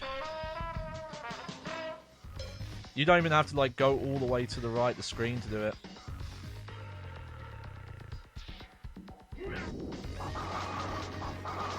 Oh, that was pretty good. That's pretty good.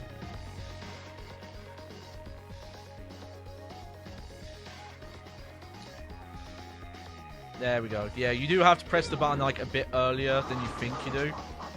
Oh, well there you go, Wan. That was nice.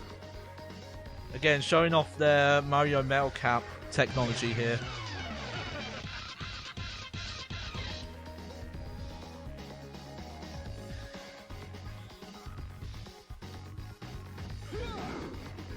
Oh, your spin is so crazy.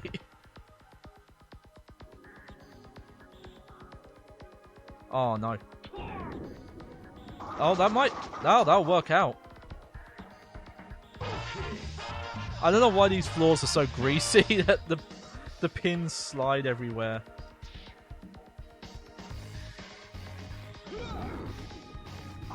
Yeah, Wan is one of the hardest characters to do this mode in.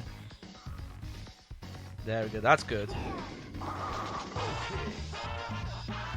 I'm trying to remember if anyone else has like a weird vision or quirk with their bowling technique. You know, the slower characters aren't actually that bad if you can get really good at getting the exact, like, yeah, where you the right spin. I was quite lucky there though, those 2 pins though.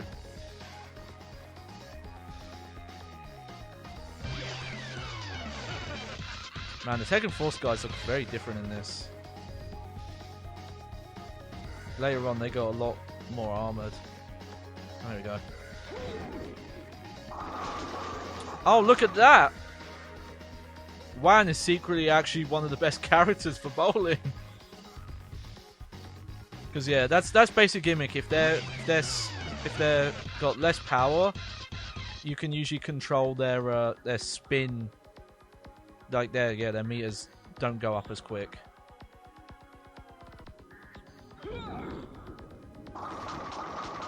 Yeah, I got the spin ROM there for sure.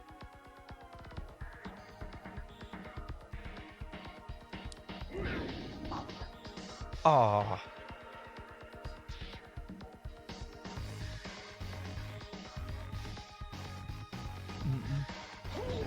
It's cool though because they randomize music, so we do get a lot of music, and we get to hear like the full versions. There we go. That was terrible.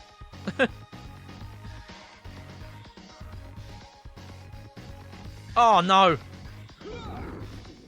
Sorry, Dr. B.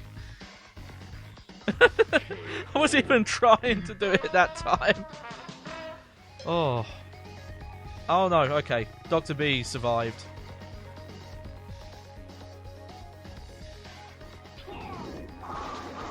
Oh, look at that. Okay, well now Dr. B, you gotta try and get a strike here. This better be amazing. Oh shit! That was amazing! He's like both the worst and best character for this.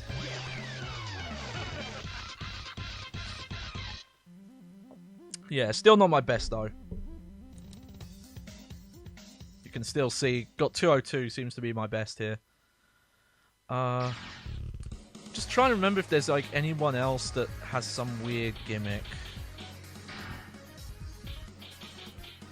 Let's try True Ogre. I love they even let you pick True Ogre. He's so massive. Like, yeah, look at him. You can't even see him holding the ball.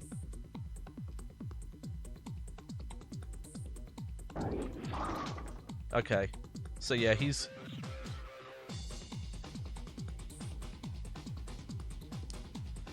Oh, she's surprisingly... Okay. So, she's not as weak as Wan, but she's weaker than I thought she was going to be. Yes! There's our great.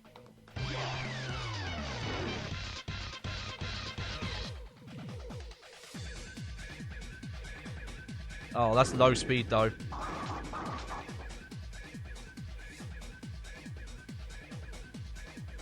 It's a very different Tekken soundtrack, but I think the more I listen to it, the more I'm like, it is a really good one. You can kind of hear a little bit of the Tekken 3 soundtrack in it, but it's got a lot less of the guitar samples in it. Oh, that was terrible.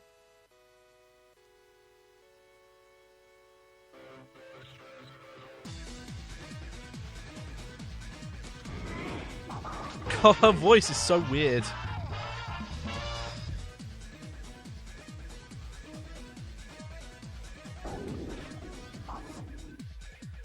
Alright, I think we'll stop doing bowling now. Sorry about that. Alright, okay, so I'm gonna quickly... Okay, I can't actually. I was gonna quickly check. Just double check, like, okay, what is the...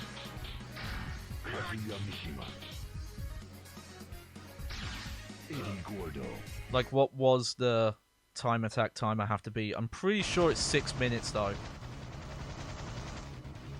Round 1, fight. Oh! That was the 10 hit! If I remember, though, if you really want to get this, you just have to learn how to cheese the AI. Like, not let them tag. Not lose a round. I feel like Eddie is one of the good ones. Just doing all his, like, crazy chain kicks.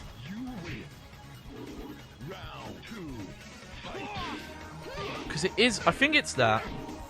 It's that or it's under 9 minutes, but I think I've already got the under 9 minutes one.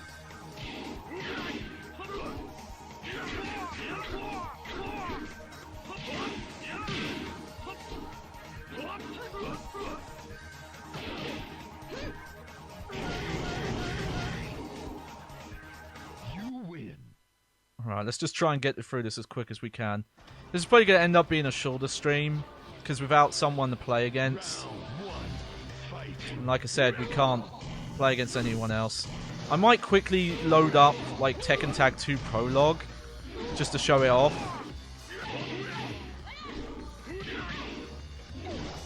As a bonus. Yeah, that's definitely... Oh, come on.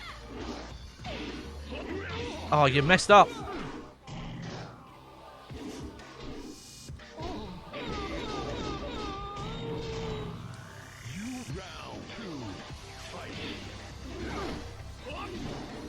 Oh man, this is actually a really cool song.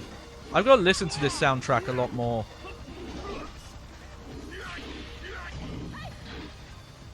Oh, I was trying to do like Electric Wind God fist combos. Yes! Oh, that was good. I'd be very shocked though if I can get the time. Round 1, fight.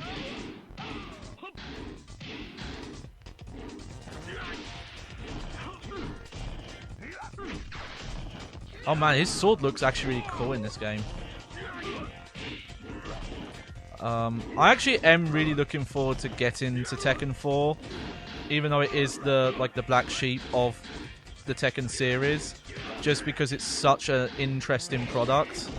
Just like the weird choices they made and the focuses. Like, the reason why I wanted to load up the PS2 version is I couldn't remember if it had the same like hair physics stuff that this version did. Because I remember looking at this HD release and its hair physics, and they actually look better than Tekken 4. Because in Tekken 4, they kind of are over the top. Like, they're a bit faked here. Like, you can kind of see, at least with Eddie's hair, you can see that it's segmented a bit.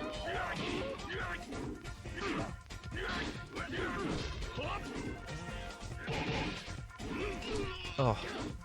Yeah, if it is under 6 minutes, and I know someone who did it. I have a real life friend that I do like casual Tekken stuff with. I don't think we've ever got competitive, but we're really fun to play against each other.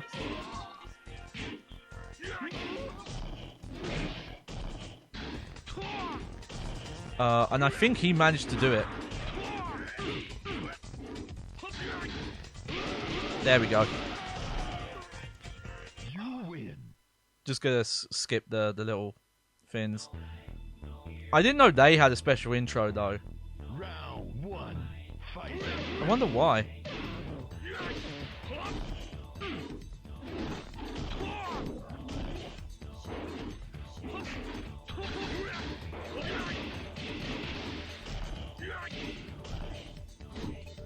Yeah, see, I think this kind of play style is how you want to play to get the best times. And just for the record, time attack locks the settings, so you can't change like difficulty or I don't think you can. I'm pretty sure you can't change difficulty and round time and stuff like that.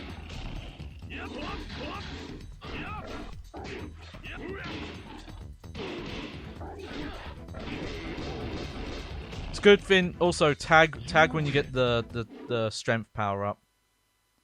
I should double check what the trophies are. One of them was to like beat arcade mode on very hard. And like against this AI, this AI very hard is not fun to fight against. Whoa, that's a weird throw. I can't remember if there's tag throws in this. I don't think there are. I could be wrong about that. I should get my manual because I have the PS2 version.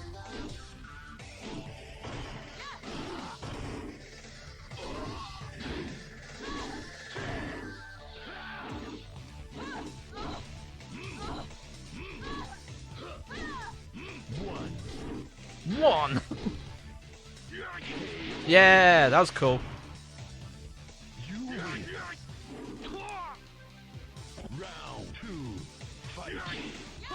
Yeah, what I might do is, after we do this time attack mode here, is I'll just go look at the trophies and just see what trophies I didn't get. Oh yeah, it's just cheesing AI is the secret to getting good times.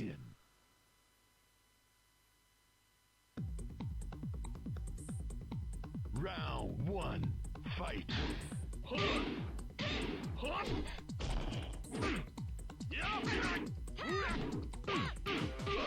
Oh.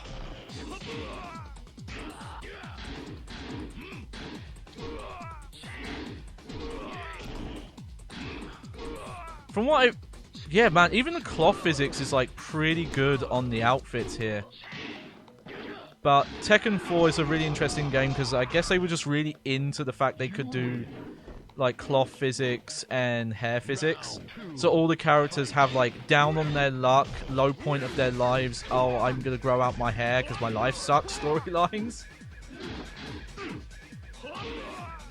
Even, like, the new characters are, like, even if their default outfit has them with short hair, they have an alternative where it's like, oh, here's what they look like when they don't bother cutting their hair.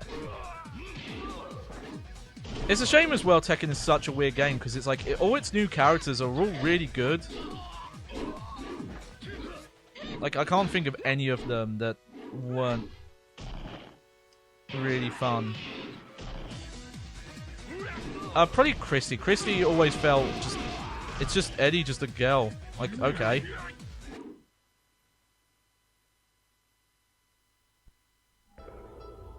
Alright, yeah. If it is under 6 minutes, we're clearly not getting it because we have 2 more fights to do. I think you would have to somehow tag the other opponent from tagging out. Whoa. Okay, I think some of the Tekken 3 characters do have new moves. Because I did not recognize that move. Oh yeah, I want to tell a story here.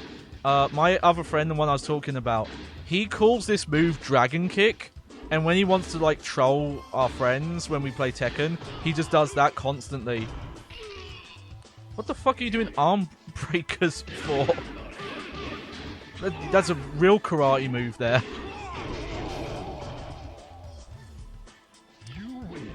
But yeah, he'll just spam that move because it like cancels into itself.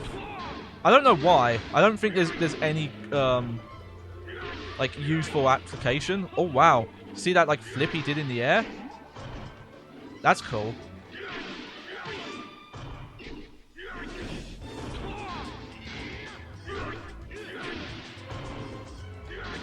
Kind of like Tekken 1 and 2, you can kind of just spam electric wing god fists.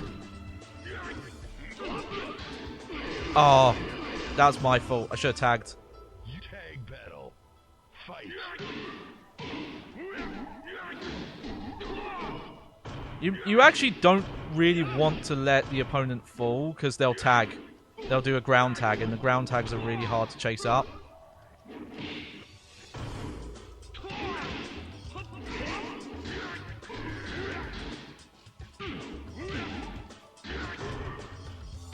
Yeah! Oh, that's a cool one to end on.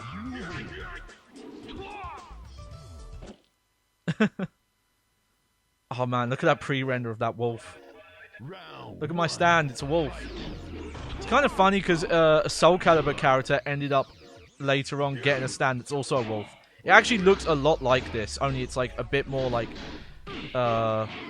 robotic looking. I was trying to tag there.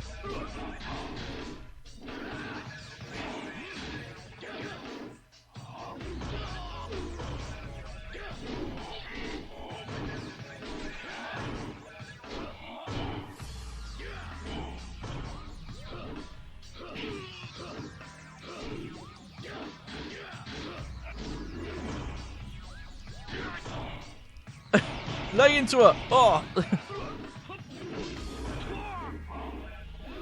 Whoa, that's a weird throw. Okay, get out of there. Definitely not getting a good time here. I'm doing faster than I did the first time, though. Not that much faster, though. There we go. What was that? Sub 9. That's alright. Yeah. Oh, new record, apparently. That's my fastest time. Oh, no, it isn't.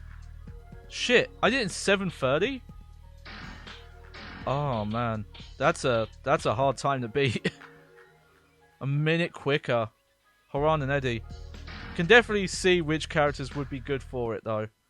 Okay, yeah, so you're going to have to bear with me here.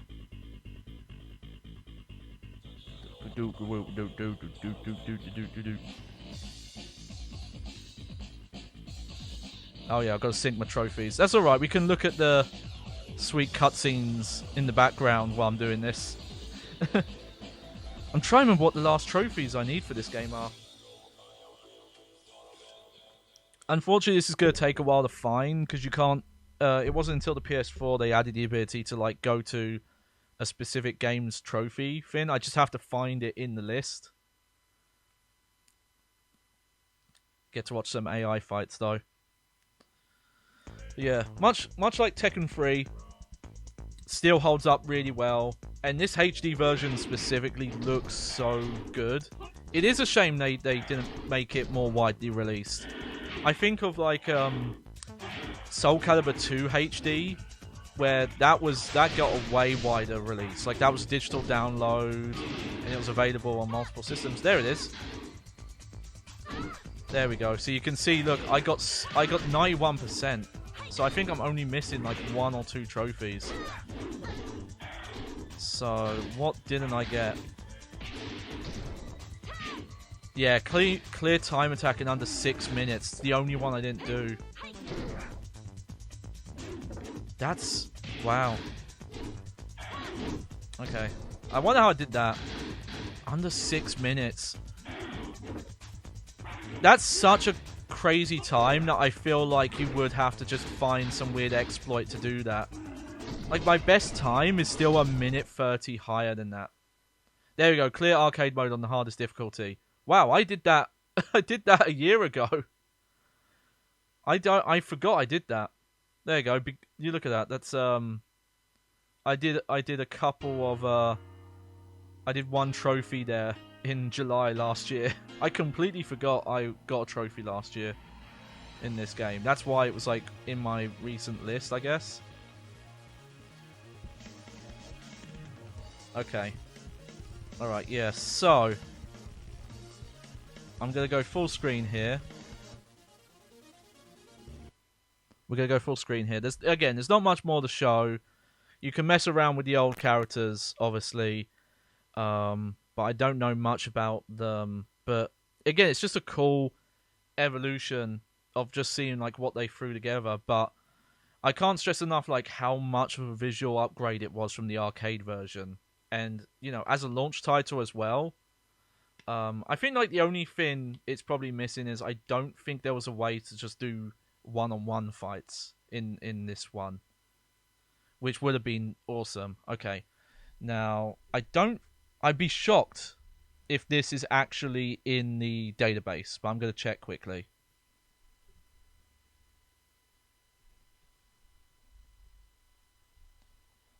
Okay.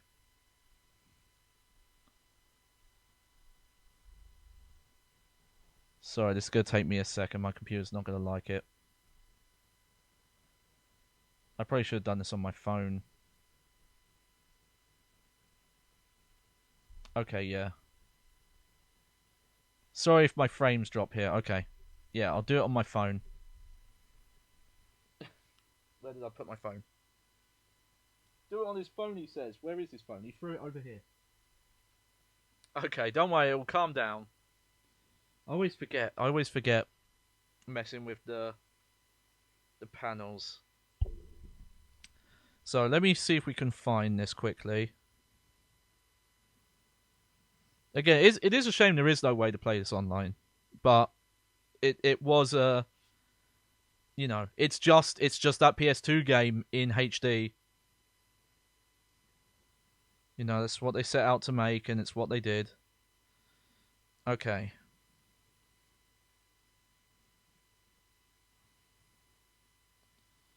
So, no. Yeah, so straight up. Okay, well that's fine. I guess I am going to change the stream title, though. Not the title, sorry. I'm going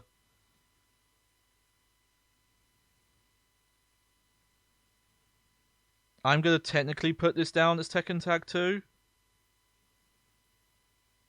Just while we look at this briefly, because it is technically Tekken Tag 2. But, here we go. There, we're back. So this was Tekken Tag Tournament 2 Prologue, which only came in this Tekken Hybrid Fin. Which, it's weird, it's a disc, but all it does is it installs these games on your console. But you still need the disc to play them. But they're actually not running off the disc. It's really odd. But this is a weird package, and they gave it trophies. Like, this Prologue Fin has trophies. I do not have all the trophies in this, but it's the one I wasn't that motivated to get. Same with the free-to-play Tekken, because it was weird. I don't remember if this even had a... Let's see if it had a proper intro or not.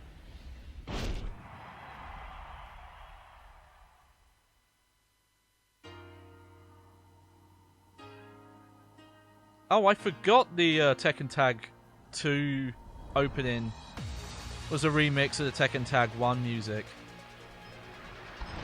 Okay, yeah, so I think this is just the arcade mode. Yeah, this is the arcade release's, like, opening movie.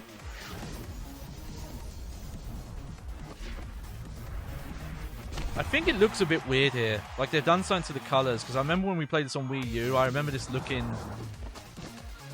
a little better.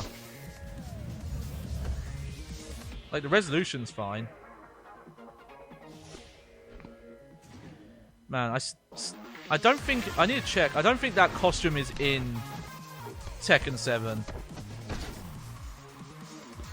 It made no sense to change her, but I do really like it.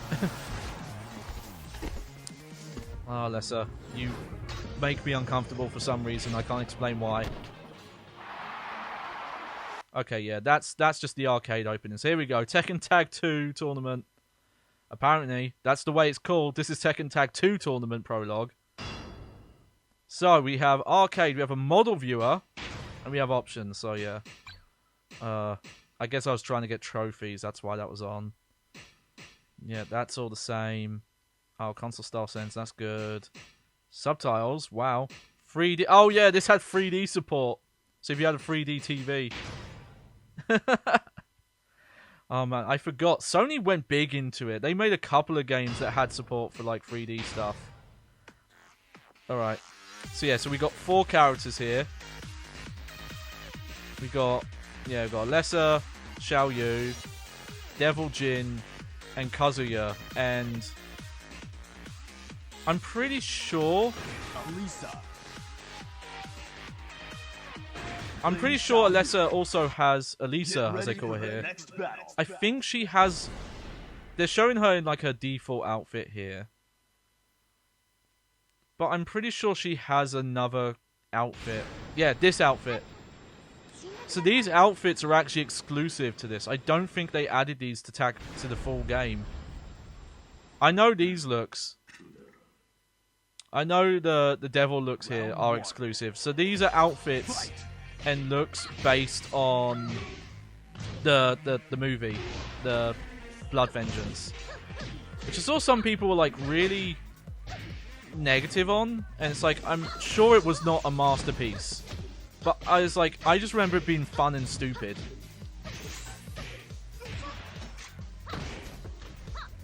Okay. Okay, that's the tag button. It's different.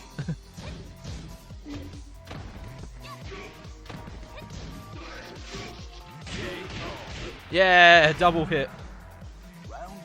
But yeah, and they put the school stage in this. There's also not many stages in this from what I remember. I don't really know how to play as Alessa, by the way, so I'm just kind of hitting the, like, oh, these are the buttons that work. But I can't explain it. The way she moves, like, she moves so weird. Like she moves half human and half robotic.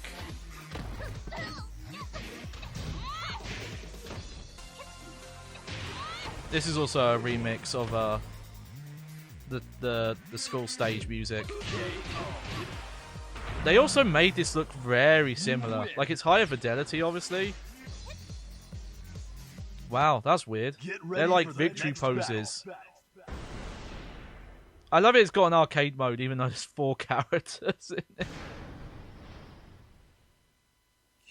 Oh, shit.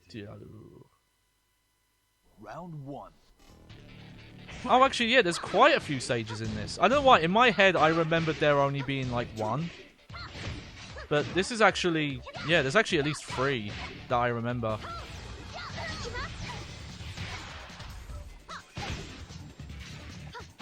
Yeah, I definitely don't remember how to play as Alessa. Like, look at that animation. That looks so weird. Also, her face. I guess it was probably intentional. They did a really good job of making her look uncanny. But it just makes me uncomfortable. Especially her, like, the way she stands. Like, it comes off more... The way it comes off to me is more like she's like an alien wearing human skin than it does like she's a robot.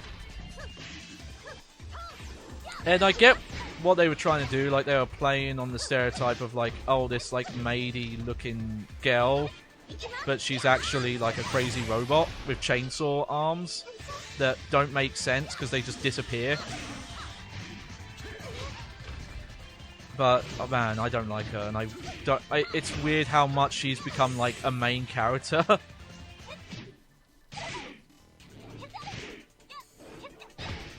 This is weird she has this outfit, by the way, because it's like very different than the normal schoolgirl outfit that Xiao Yu has. I guess like she was in a different school. I guess this is the summer outfit for the school. Get ready for the next battle. Alright, I don't remember how many stages this actually is. Round 1. I'm pretty sure the Kazuya... Funny enough, Kazuya's interesting in this because in Tag 2 proper, you have to like activate his devil mode. But in this demo, he is only devil.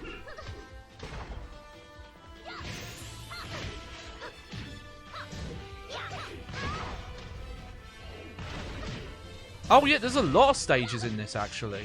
There's way more than I thought.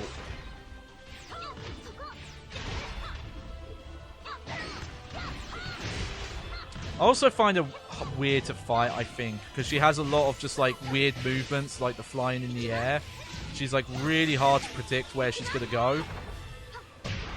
Oh shit. Oh, she did a spin move. Round 2.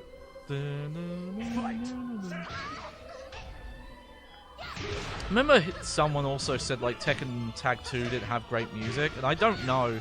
I definitely think it was not maybe a big enough soundtrack, but you know, a lot of them are just really good remixes. I kind of wish that's the one thing is there's some new stages and those don't have amazing stuff. it maybe would have been cooler just to have like all remixes.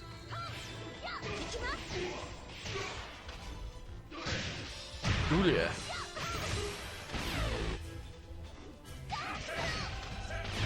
Oh. Come on. This does also have local 2-player, by the way. Doesn't have online. I don't blame them. Who's playing just this weird demo online? Then again, actually, there's a lot of 360 demos that had huge player bases. I played a lot of the Battlefield Modern Combat demo. And you could actually connect to like the main servers with it, so almost everyone only played on one map because it was like the ones, you know, everyone was playing the demo. Round 1. Yeah, here is the dubstep step. I remember hearing this and being like, "Oh shit, dubstep!" Whoop, whoop, whoop. It just there's a period where I found dubstep like the funniest thing in the world, and probably got slightly unironically into it.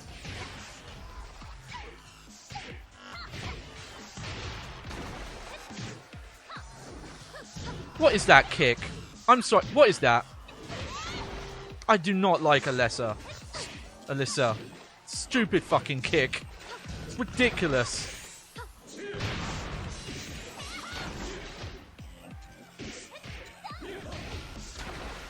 Oh. Also not a fan of Lucky Chloe. It's like we already have 2 characters based on like dancing mixed with fighting styles. It's like, oh, here's a third. Also breakdancing, which is already similar to Capoeira. Oh, and she's a cat girl. Because, you know.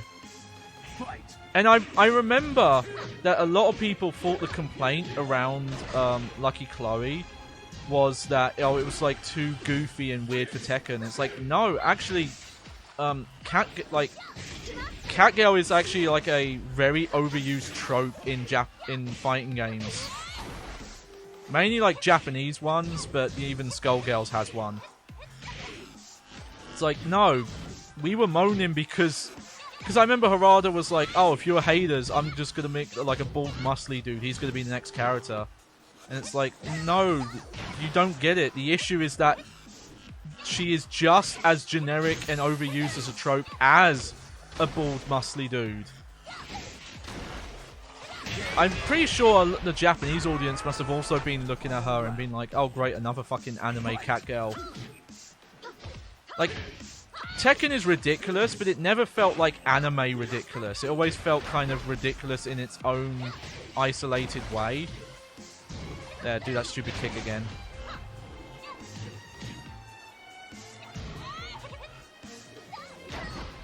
Oh.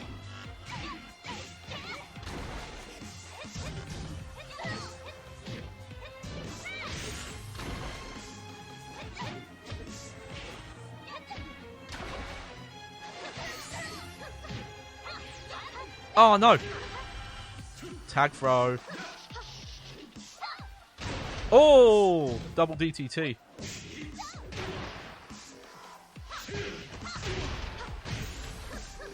Oh! Oh, they got me. The slowdown voices. I don't think that's in the final game, by the way. Alright, let's swap to these 2 goobers. Get ready for the next battle. Let's see. This will be a good sign to show if they do have alternative costumes here. They must have their, like, standard devil costumes.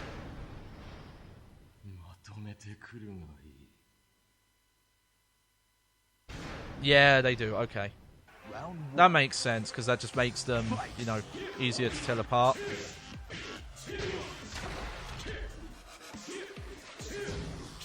God, I'm going between tag 1 and tag 2, the like game speed being so different, so jarring. Oh yeah, this is the Tekken game where they took it out the like spinning roundhouse jump kick. It's like, man, I love that move.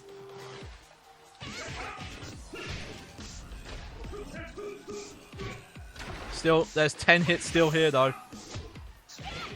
I love it's like it's the same 10 hit Kazuya's had since 1. I'm still shocked to find out that Tekken 1 even had 10 hits.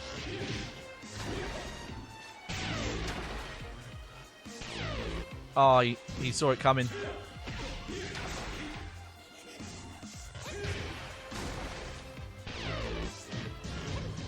Man, the AI must be input reading.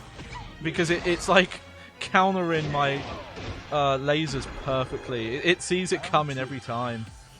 Fight!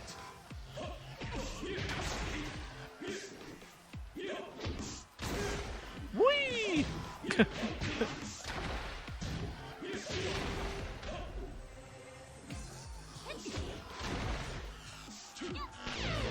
Oh, that's just a bad timing on my part.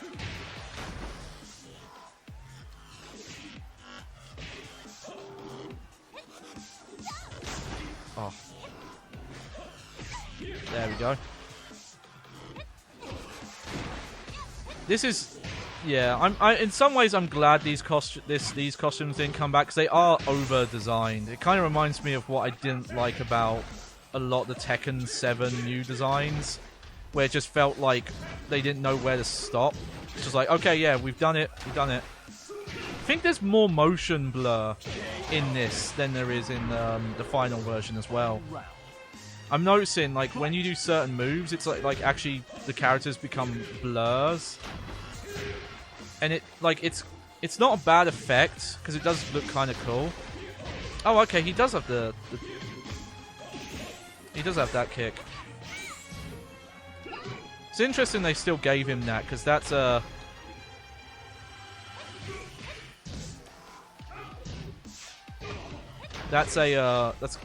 reason why Jin originally had it is because it's a Kazuma move.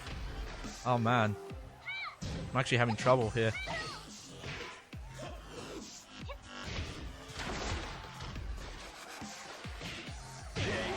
Why am I having so much trouble against these? You continue? Wasn't expecting this. Hopefully this is the player 2 costume for Kazuya. This is like classic devil look. Nah. Okay. Must be a different button then.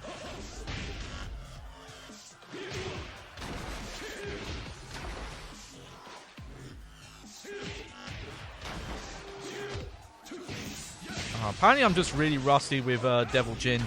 Oh, nice. I got the parry and then didn't capitalize on it.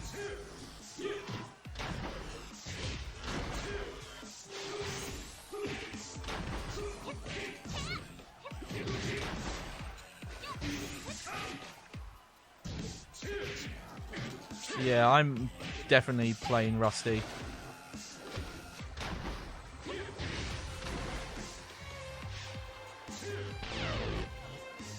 Yeah, they just... When you get to the final stage here, they actually made the AI quite cheap. Yeah. Oh.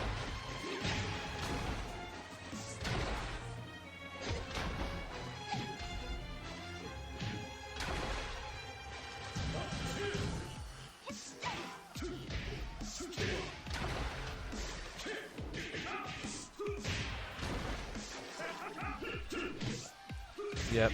Shouldn't do the 10 hit. 10 hit's not really that good against the AI. There we go. We can get through this. We're almost done.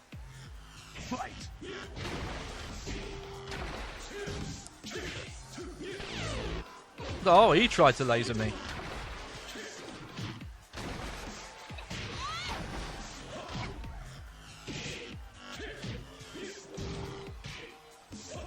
Yeah, I definitely don't know my Devil Jin combos to do like the bound moves or anything.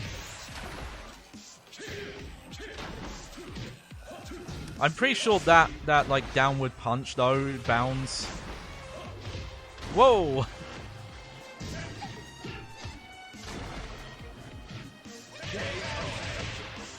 There we go. Yeah, there's like a... It's also weird the frame rate cuts in the end screens there. Congratulations, here's a picture of Nina.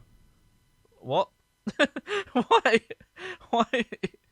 Why was that there? That was so weird.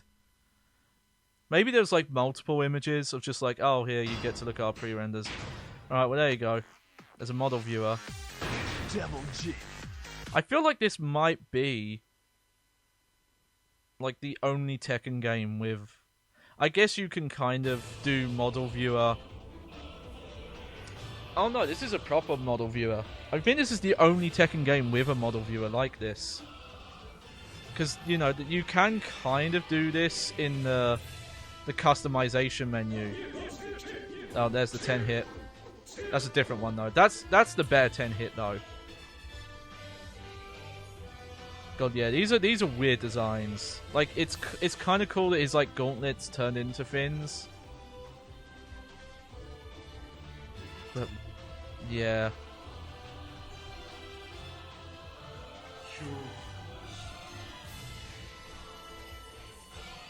That's cool though.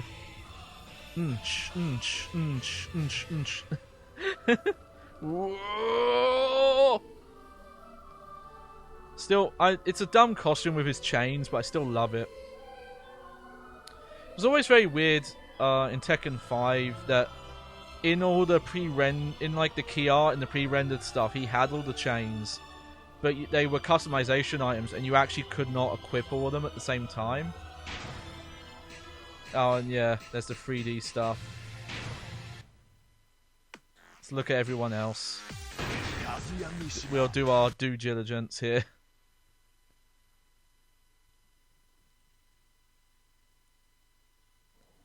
But it's a shame they've not brought back something like this. Soul Calibur 2, I think, is always going to have the best model viewer, because that's the one where you could, like, zoom in on their faces and do all their voice lines and watch the animations.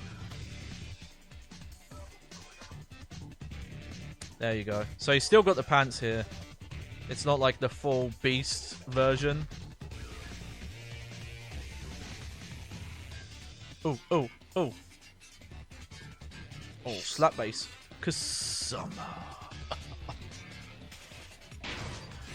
Like, it is cool they did this, but... I don't think the model viewer is actually in the base. Oh, wow. That's secret loading art. Good job on that. Wow. But yeah, her idol stance, I don't like it. I can't explain it. She just stands so weird. She also has these knees. She has like, her knees look very weird. I think that's what they're going for. It's like they're trying to make it like, oh, she looks very close to human, but like the stuff underneath her isn't actually that weird. But the one thing I noticed, like, she has this weird stance. She has this weird kind of like asymmetrical outfit, and I do typically like asymmetrical stuff, but I guess just because it adds to the whole off nature she has, it just gives me a more of an uncanny valley thing. But I will say though, she has the problem though that when they motion capture in like story stuff, she doesn't act like this. She actually moves human.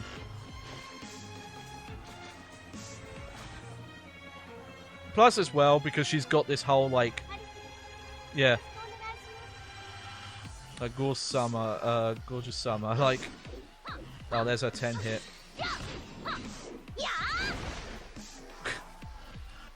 She has the whole like maid, oh, I'm the maid thing.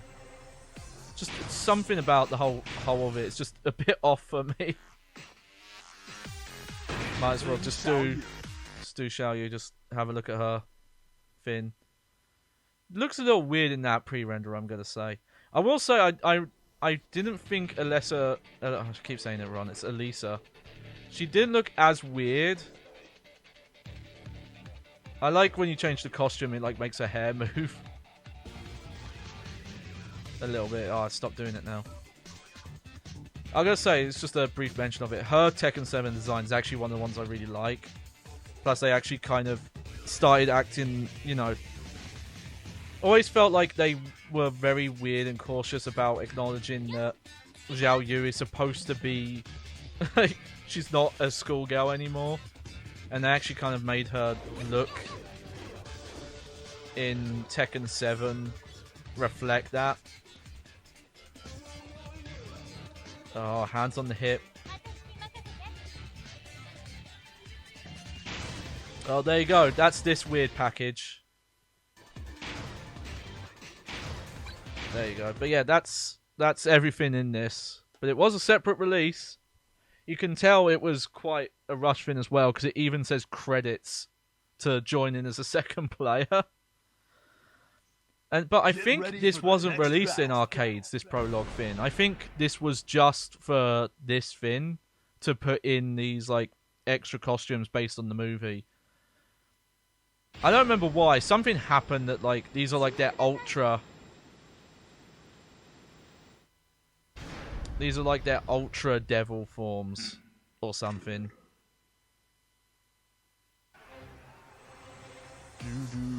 Wow. Let's let the AI fight. Well, there you go.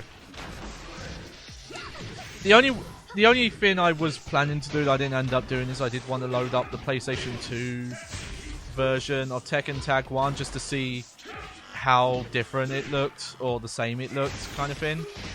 But we had someone over, so I ended up not being able to set up until about like an hour before I started. And it was that's quite complicated for me thing to do. I've changed games before midstream, but I've never swapped like captured.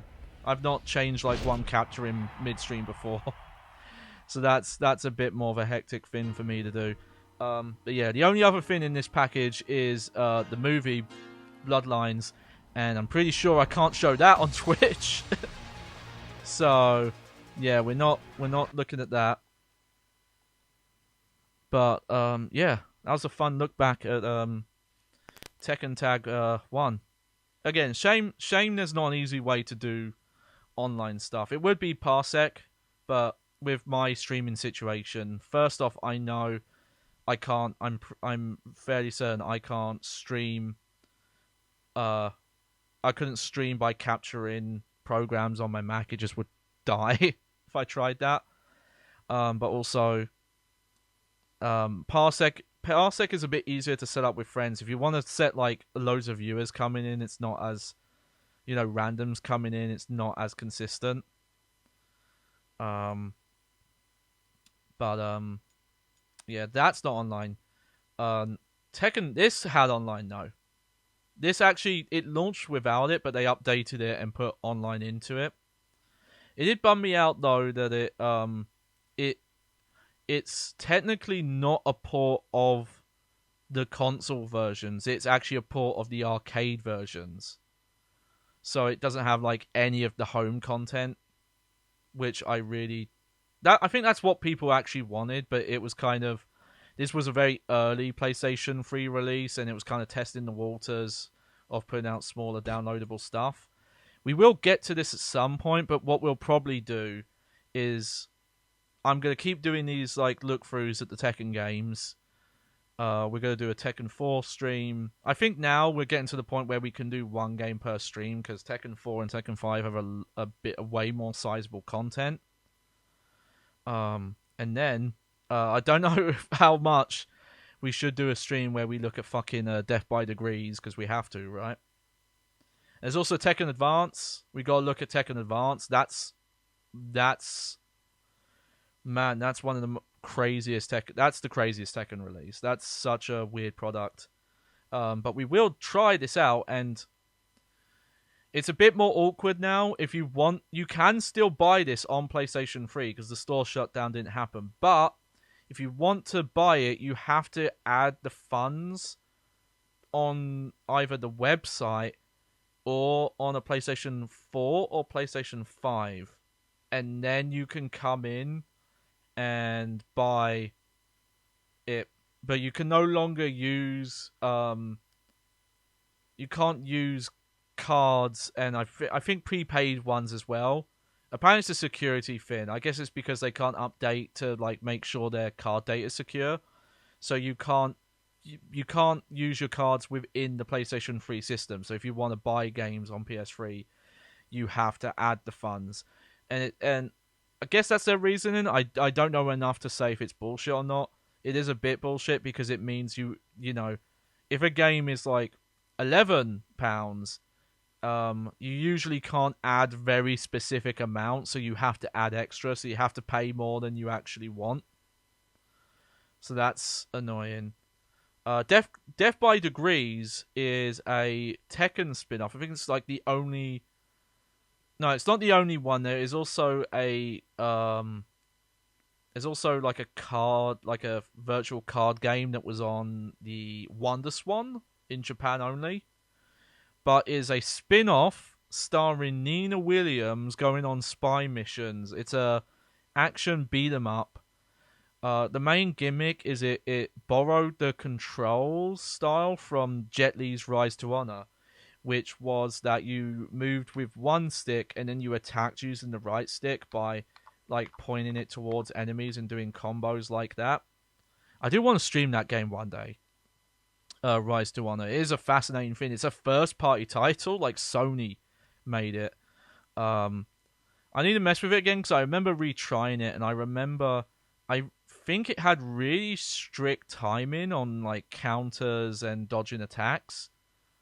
Because I remember trying it and not being able to beat the first boss, which isn't even that hard, on a HD TV. So we'll see. But apparently it's not very good, Death by Degrees. But it was just they were trying to spin stuff off, and they wanted to kind of make like a very mid 2000s like sexy spy thriller action romp thing. Like, it's just a gimmick to put her in weird outfits. The main other thing it's famous for is it basically has X-rays. When like a big part of like Nina's fighting style, Nina Williams, is she does like mixed martial arts, like takedown and like limb break combos. Like most of her grabs involve her like taking you to the ground and like dislocating your elbow and stuff. And the gimmick there in that game is they basically did X-rays, like what Mortal Kombat ended up doing. Also, Blitz, the Blitz games, Blitz the League 1 and 2 had this as well, where it would do X-ray vision on Nina, breaking the the limbs. I'm gonna bring this up because this is like that's like one of my favorite pre-renders of Jin. It actually makes him almost look real. It's like the eyes are maybe a little bit off, but like that might be one of the highest quality, most human looking renders they've ever done. I think maybe because it's black and white, the filter kind of makes it so you don't notice how perfect the skin is. I think if you look closely, you start to notice that the skin's a bit too perfect. The hair though, I'm surprised at the like quality of the hair. That looks like this render must have took like a month to process because it looks so high quality. It's also a weird outfit for Jin. Like Jin almost never wears coats unless he's evil. Well, pretending to be evil. He didn't start wearing like the like boss jacket until Tekken 6. But there you go. But alright, let's but there you go, that was a fun stream. It was a short one. I knew it was gonna be a short one though. Maybe when we look at Tekken 4, maybe I'll throw Tekken Tag 1 in quickly just so we can look at it. And if I have a save file for it, we can look at it and just check what my like character usage and data were. It could have been Oh, that's true.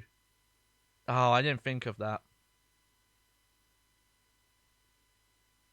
That's a good point. Yeah, it's good. It's good. It's good thing you're an artist because I wouldn't have guessed that. But granted, like I don't think this is a new render they made for this game. I think this is like key art they had for this. Maybe it was like touched up because they mentioned in the credits that they had people touching up 2D art. So maybe this was touched up. I do miss this.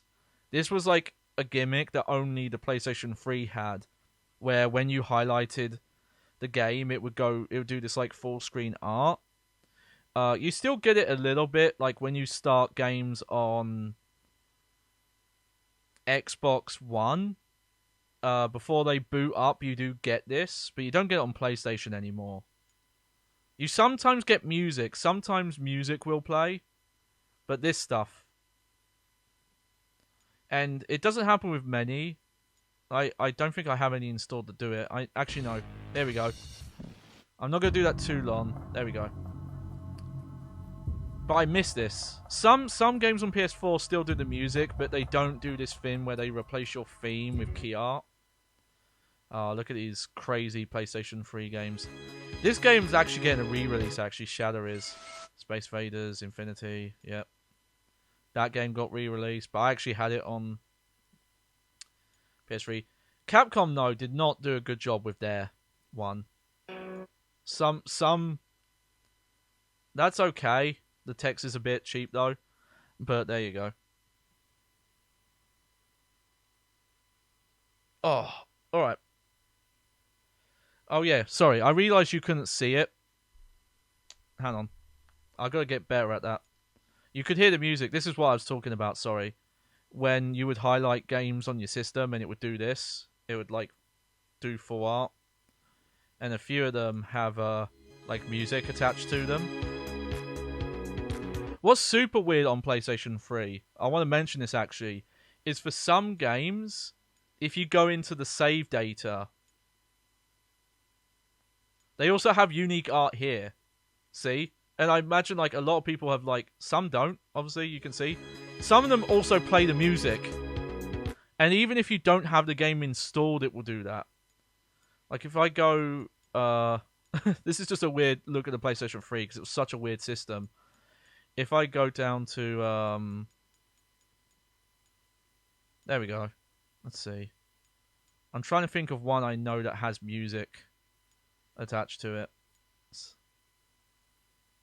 That's not a great one. That's just random screenshot.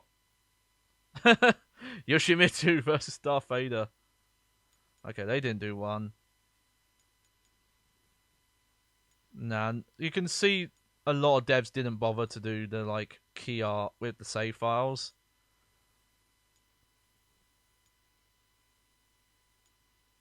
But I could swear that a few of these had like... This one's crazy. This one's a GIF. It like has animation. Some of them totally have animations as well. I'm trying to remember which ones had music attached to them. Here you go. This is the one.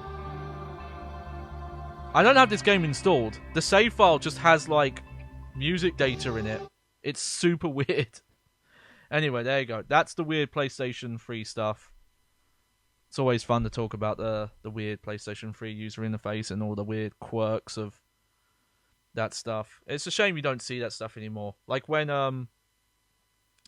PlayStation 2 memory cards, like the save files, had unique like polygons, and not only that, some of them have custom animations. Like they change throughout the game. It was a bit on PS1 as well, where some save files were GIFs and they would change as you made progress. But on PlayStation 2, a couple of games, like if you did stuff to the save files, like if you copy or delete them, they actually had unique animations when you did stuff. And you don't get that stuff. Obviously, it was a waste of time. It was such a... like, it's so unnecessary. But there you go. That was a fun stream. Yeah, Tekken Tag 1, still really awesome. I don't know how much Tekken Hybrid is worth, actually. I'm going to look that up now. Because I was going to say, like, if you want to play...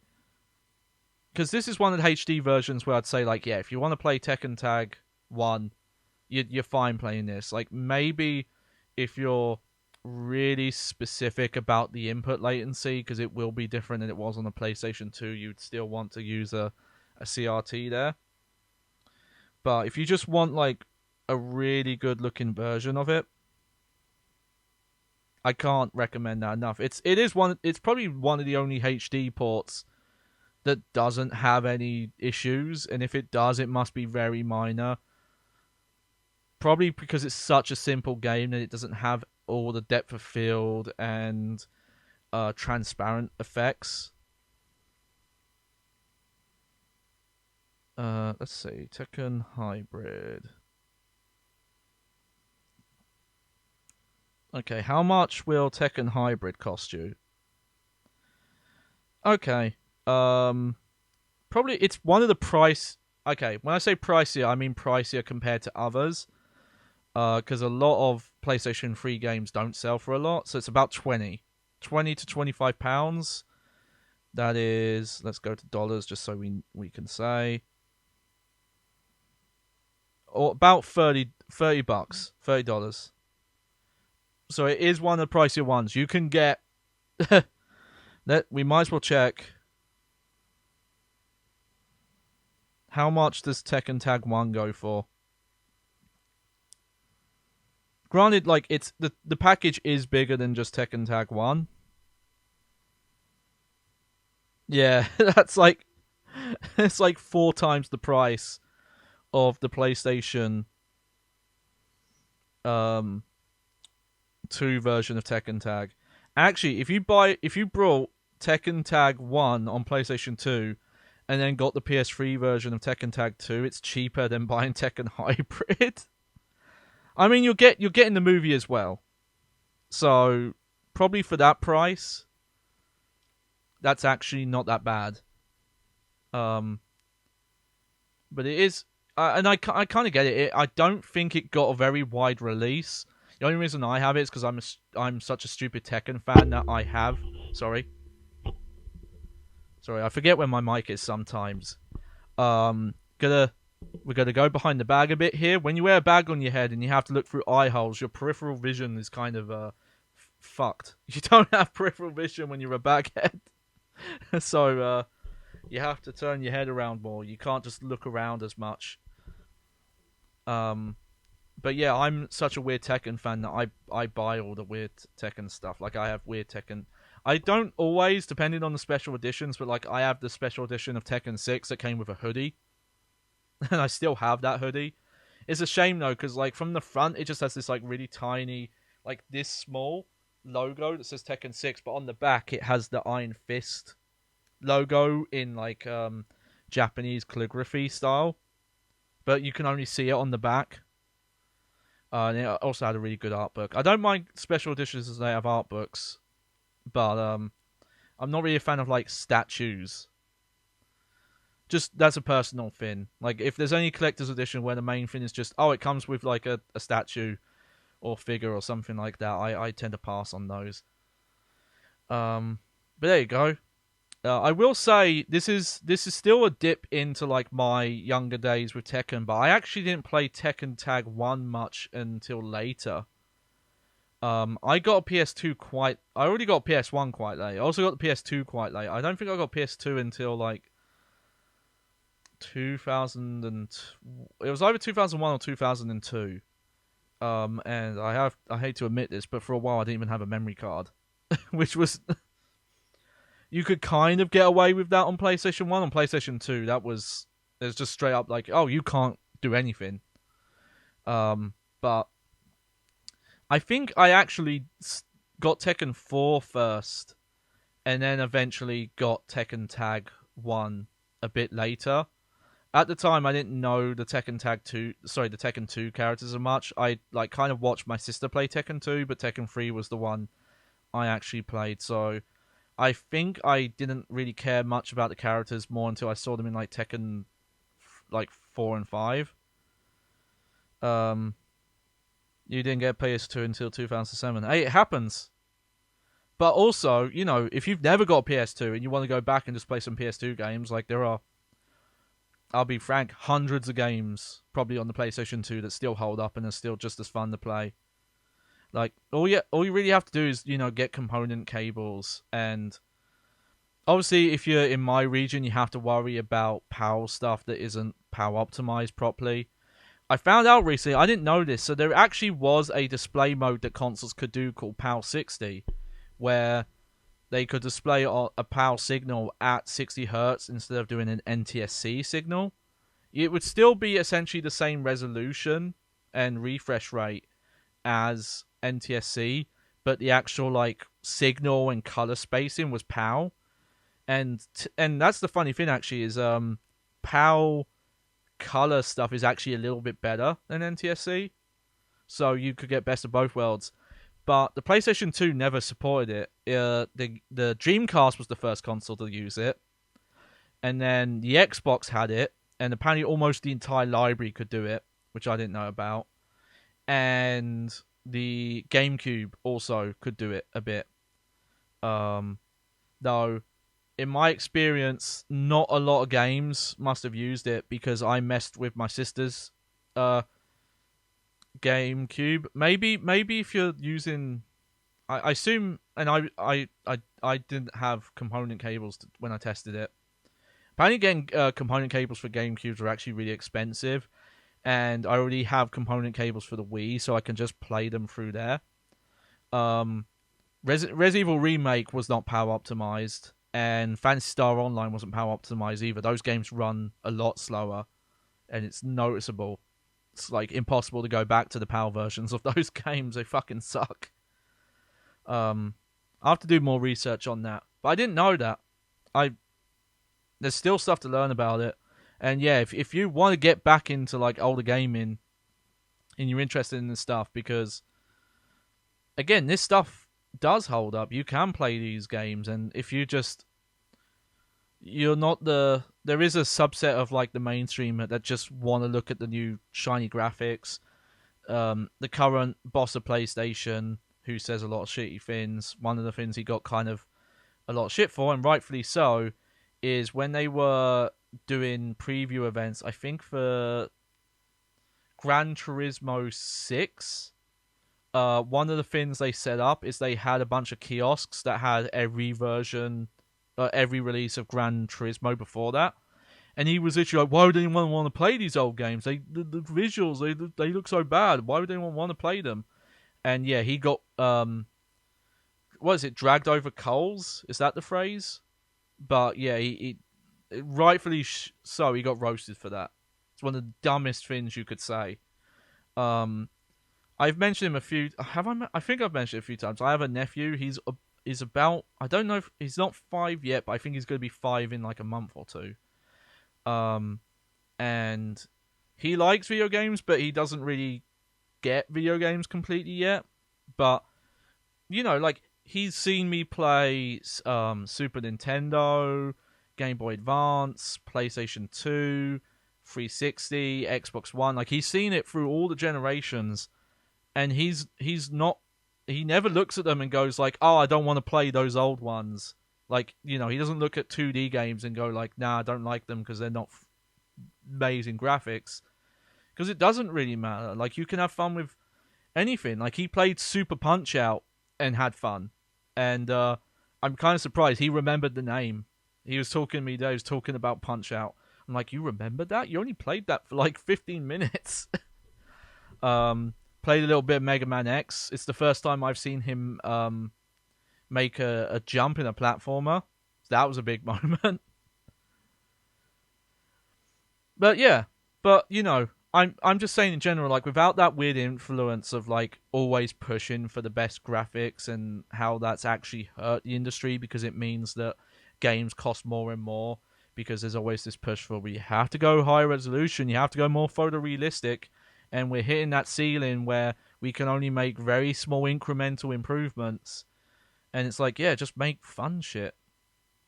Like, and like frame rate's the better thing to go for anyway. If you can run your game at 60 frames per second, like that will outweigh any issues with like resolution for the most part. But yeah, like, and then as this has been shown to me, you know, there's always that worry when you're going back to other, like, you know, old Tekken games. Like, well, do they hold up? Are they still fun? It's like, no, Tekken 3, even Tekken 2 to an extent. Tekken 2, Tekken 1, I'd probably say is very clunky. It's more just the fun is the novelty of seeing the humble beginnings. You know, but Tekken 2 is a still decent, fun time. But Tekken 3 and Tekken Tag, those are still just as good to go back to. Yeah. FPS and resolution... Sorry, FPS and refresh rate are better than resolution. And yeah, heck, Digital Foundry has even said the same thing. Like, I was going to mention it. It was when that first reveal the first gameplay reveal of Halo Infinite came out, the one that looked pretty bad, that they delayed the game because of it. They did a big analyst video, and they said like it doesn't really matter the resolution. We'd rather like it's the frame rate is the better thing. If you can keep 60 and just do dynamic resolution stuff, which most games do now, that is the better thing. I've been playing Borderlands 3. It's funny enough, I've basically finished all the content with like one character, not including the second season, the directors and designers cut. And some of the optional collectible stuff you can get on the map and the trials you can do. On PlayStation 4, that game does not run great. It doesn't run great, and it has really bad pop-in issues. Whereas, you can play the Handsome Collection on PS4, and it runs at 60 for the most part. I think there's like a few places it will dip, but it will, and it's like, yeah, it's a shame that, they couldn't have just aimed for that. Like, I'd rather play the game. Oh yeah, that you're talking about like higher refresh rates than 60. I still don't think I've ever seen a screen that's higher than 60, because I'm not a PC gamer. It's never come up, and I've not got any consoles that go to 4K, and I also don't care about 4K really. Like even with most of the PlayStation 5 games, I'd rather use their performance modes where they do under 4K. So I'm still not in the position where I want to change TVs to get a high refresh rate TV. So I've still not seen high refresh rates.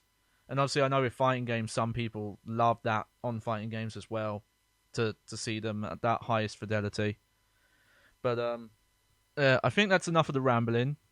Extended the stream. Look at that. We made the stream even longer. That's a pro tip there from me. Well, there you go. That was a fun time. All right. Well, there'll be more Tekken at some point, and obviously there'll be other fighting game stuff as well. The main idea is after a while we'll start getting to stuff where we can play with other people. I want to touch some modern stuff as well, so like maybe next time I do a Tekken, I might do a Tekken and then do something else. I still feel really bad I haven't brought Guilty Gear Strive, but part of me feels like I should just wait for the next incremental update where they just put out a disc that just has all the DLC, and it's like the version 2. But then also jumping in then I'm gonna be crap. So, but yeah, Sunday's the next stream. I think I want to do House of the Dead Overkill. It's a bit of a different thing. I'm actually leaning against doing multiple games at once. I'm kind of working on stuff in the background before I want to do something a bit more sizable. But it seems like a fun one. And I've got to kind of mess around with doing move stuff with my new setup now that I've got this desk and the mic. No, actually, I'm thinking about it. I think I did use this when I did a PlayStation Move stream. I think I did. I think I can make it work still. I think the main thing, obviously, is I'd have to like move stuff around and figure it out. But I think that's what I want to play. I can't remember if I have that installed, actually. Let me check quickly. You don't have to worry. You don't see this. I should sort that out if it's not installed. Oh, it's not. Okay. I will be careful, though. My working PlayStation 3 only has 40 gigabyte hard drive. So you can't have a lot installed on it. Especially because the PlayStation 3 has this awful gimmick that if you want to install a game, you don't just need the hard drive space for the game. You need double, because you need the reserve space while it downloads and then installs. Because the PlayStation 3 couldn't install while downloading, unlike the other consoles. And you didn't. If you had a bigger hard drive, you didn't notice it. But on the cheaper like revision, you notice it a lot. In that slim PlayStation 3, I need to mess with it again, but something's wrong with it because it kept freezing. But that's probably what I'm going to stream on Sunday. But I need to think about some other stuff. I really want to sort out that we can start streaming Devil May Cry 1. But I've never homebrewed a PlayStation 2 to run region stuff. But yeah, I'll sort that out later. But yeah, I'll be back Sunday. So thank everyone for coming. I hope you enjoyed the show. I was your host, Johnny Baghead, and yeah, have a good evening. I don't have an outro.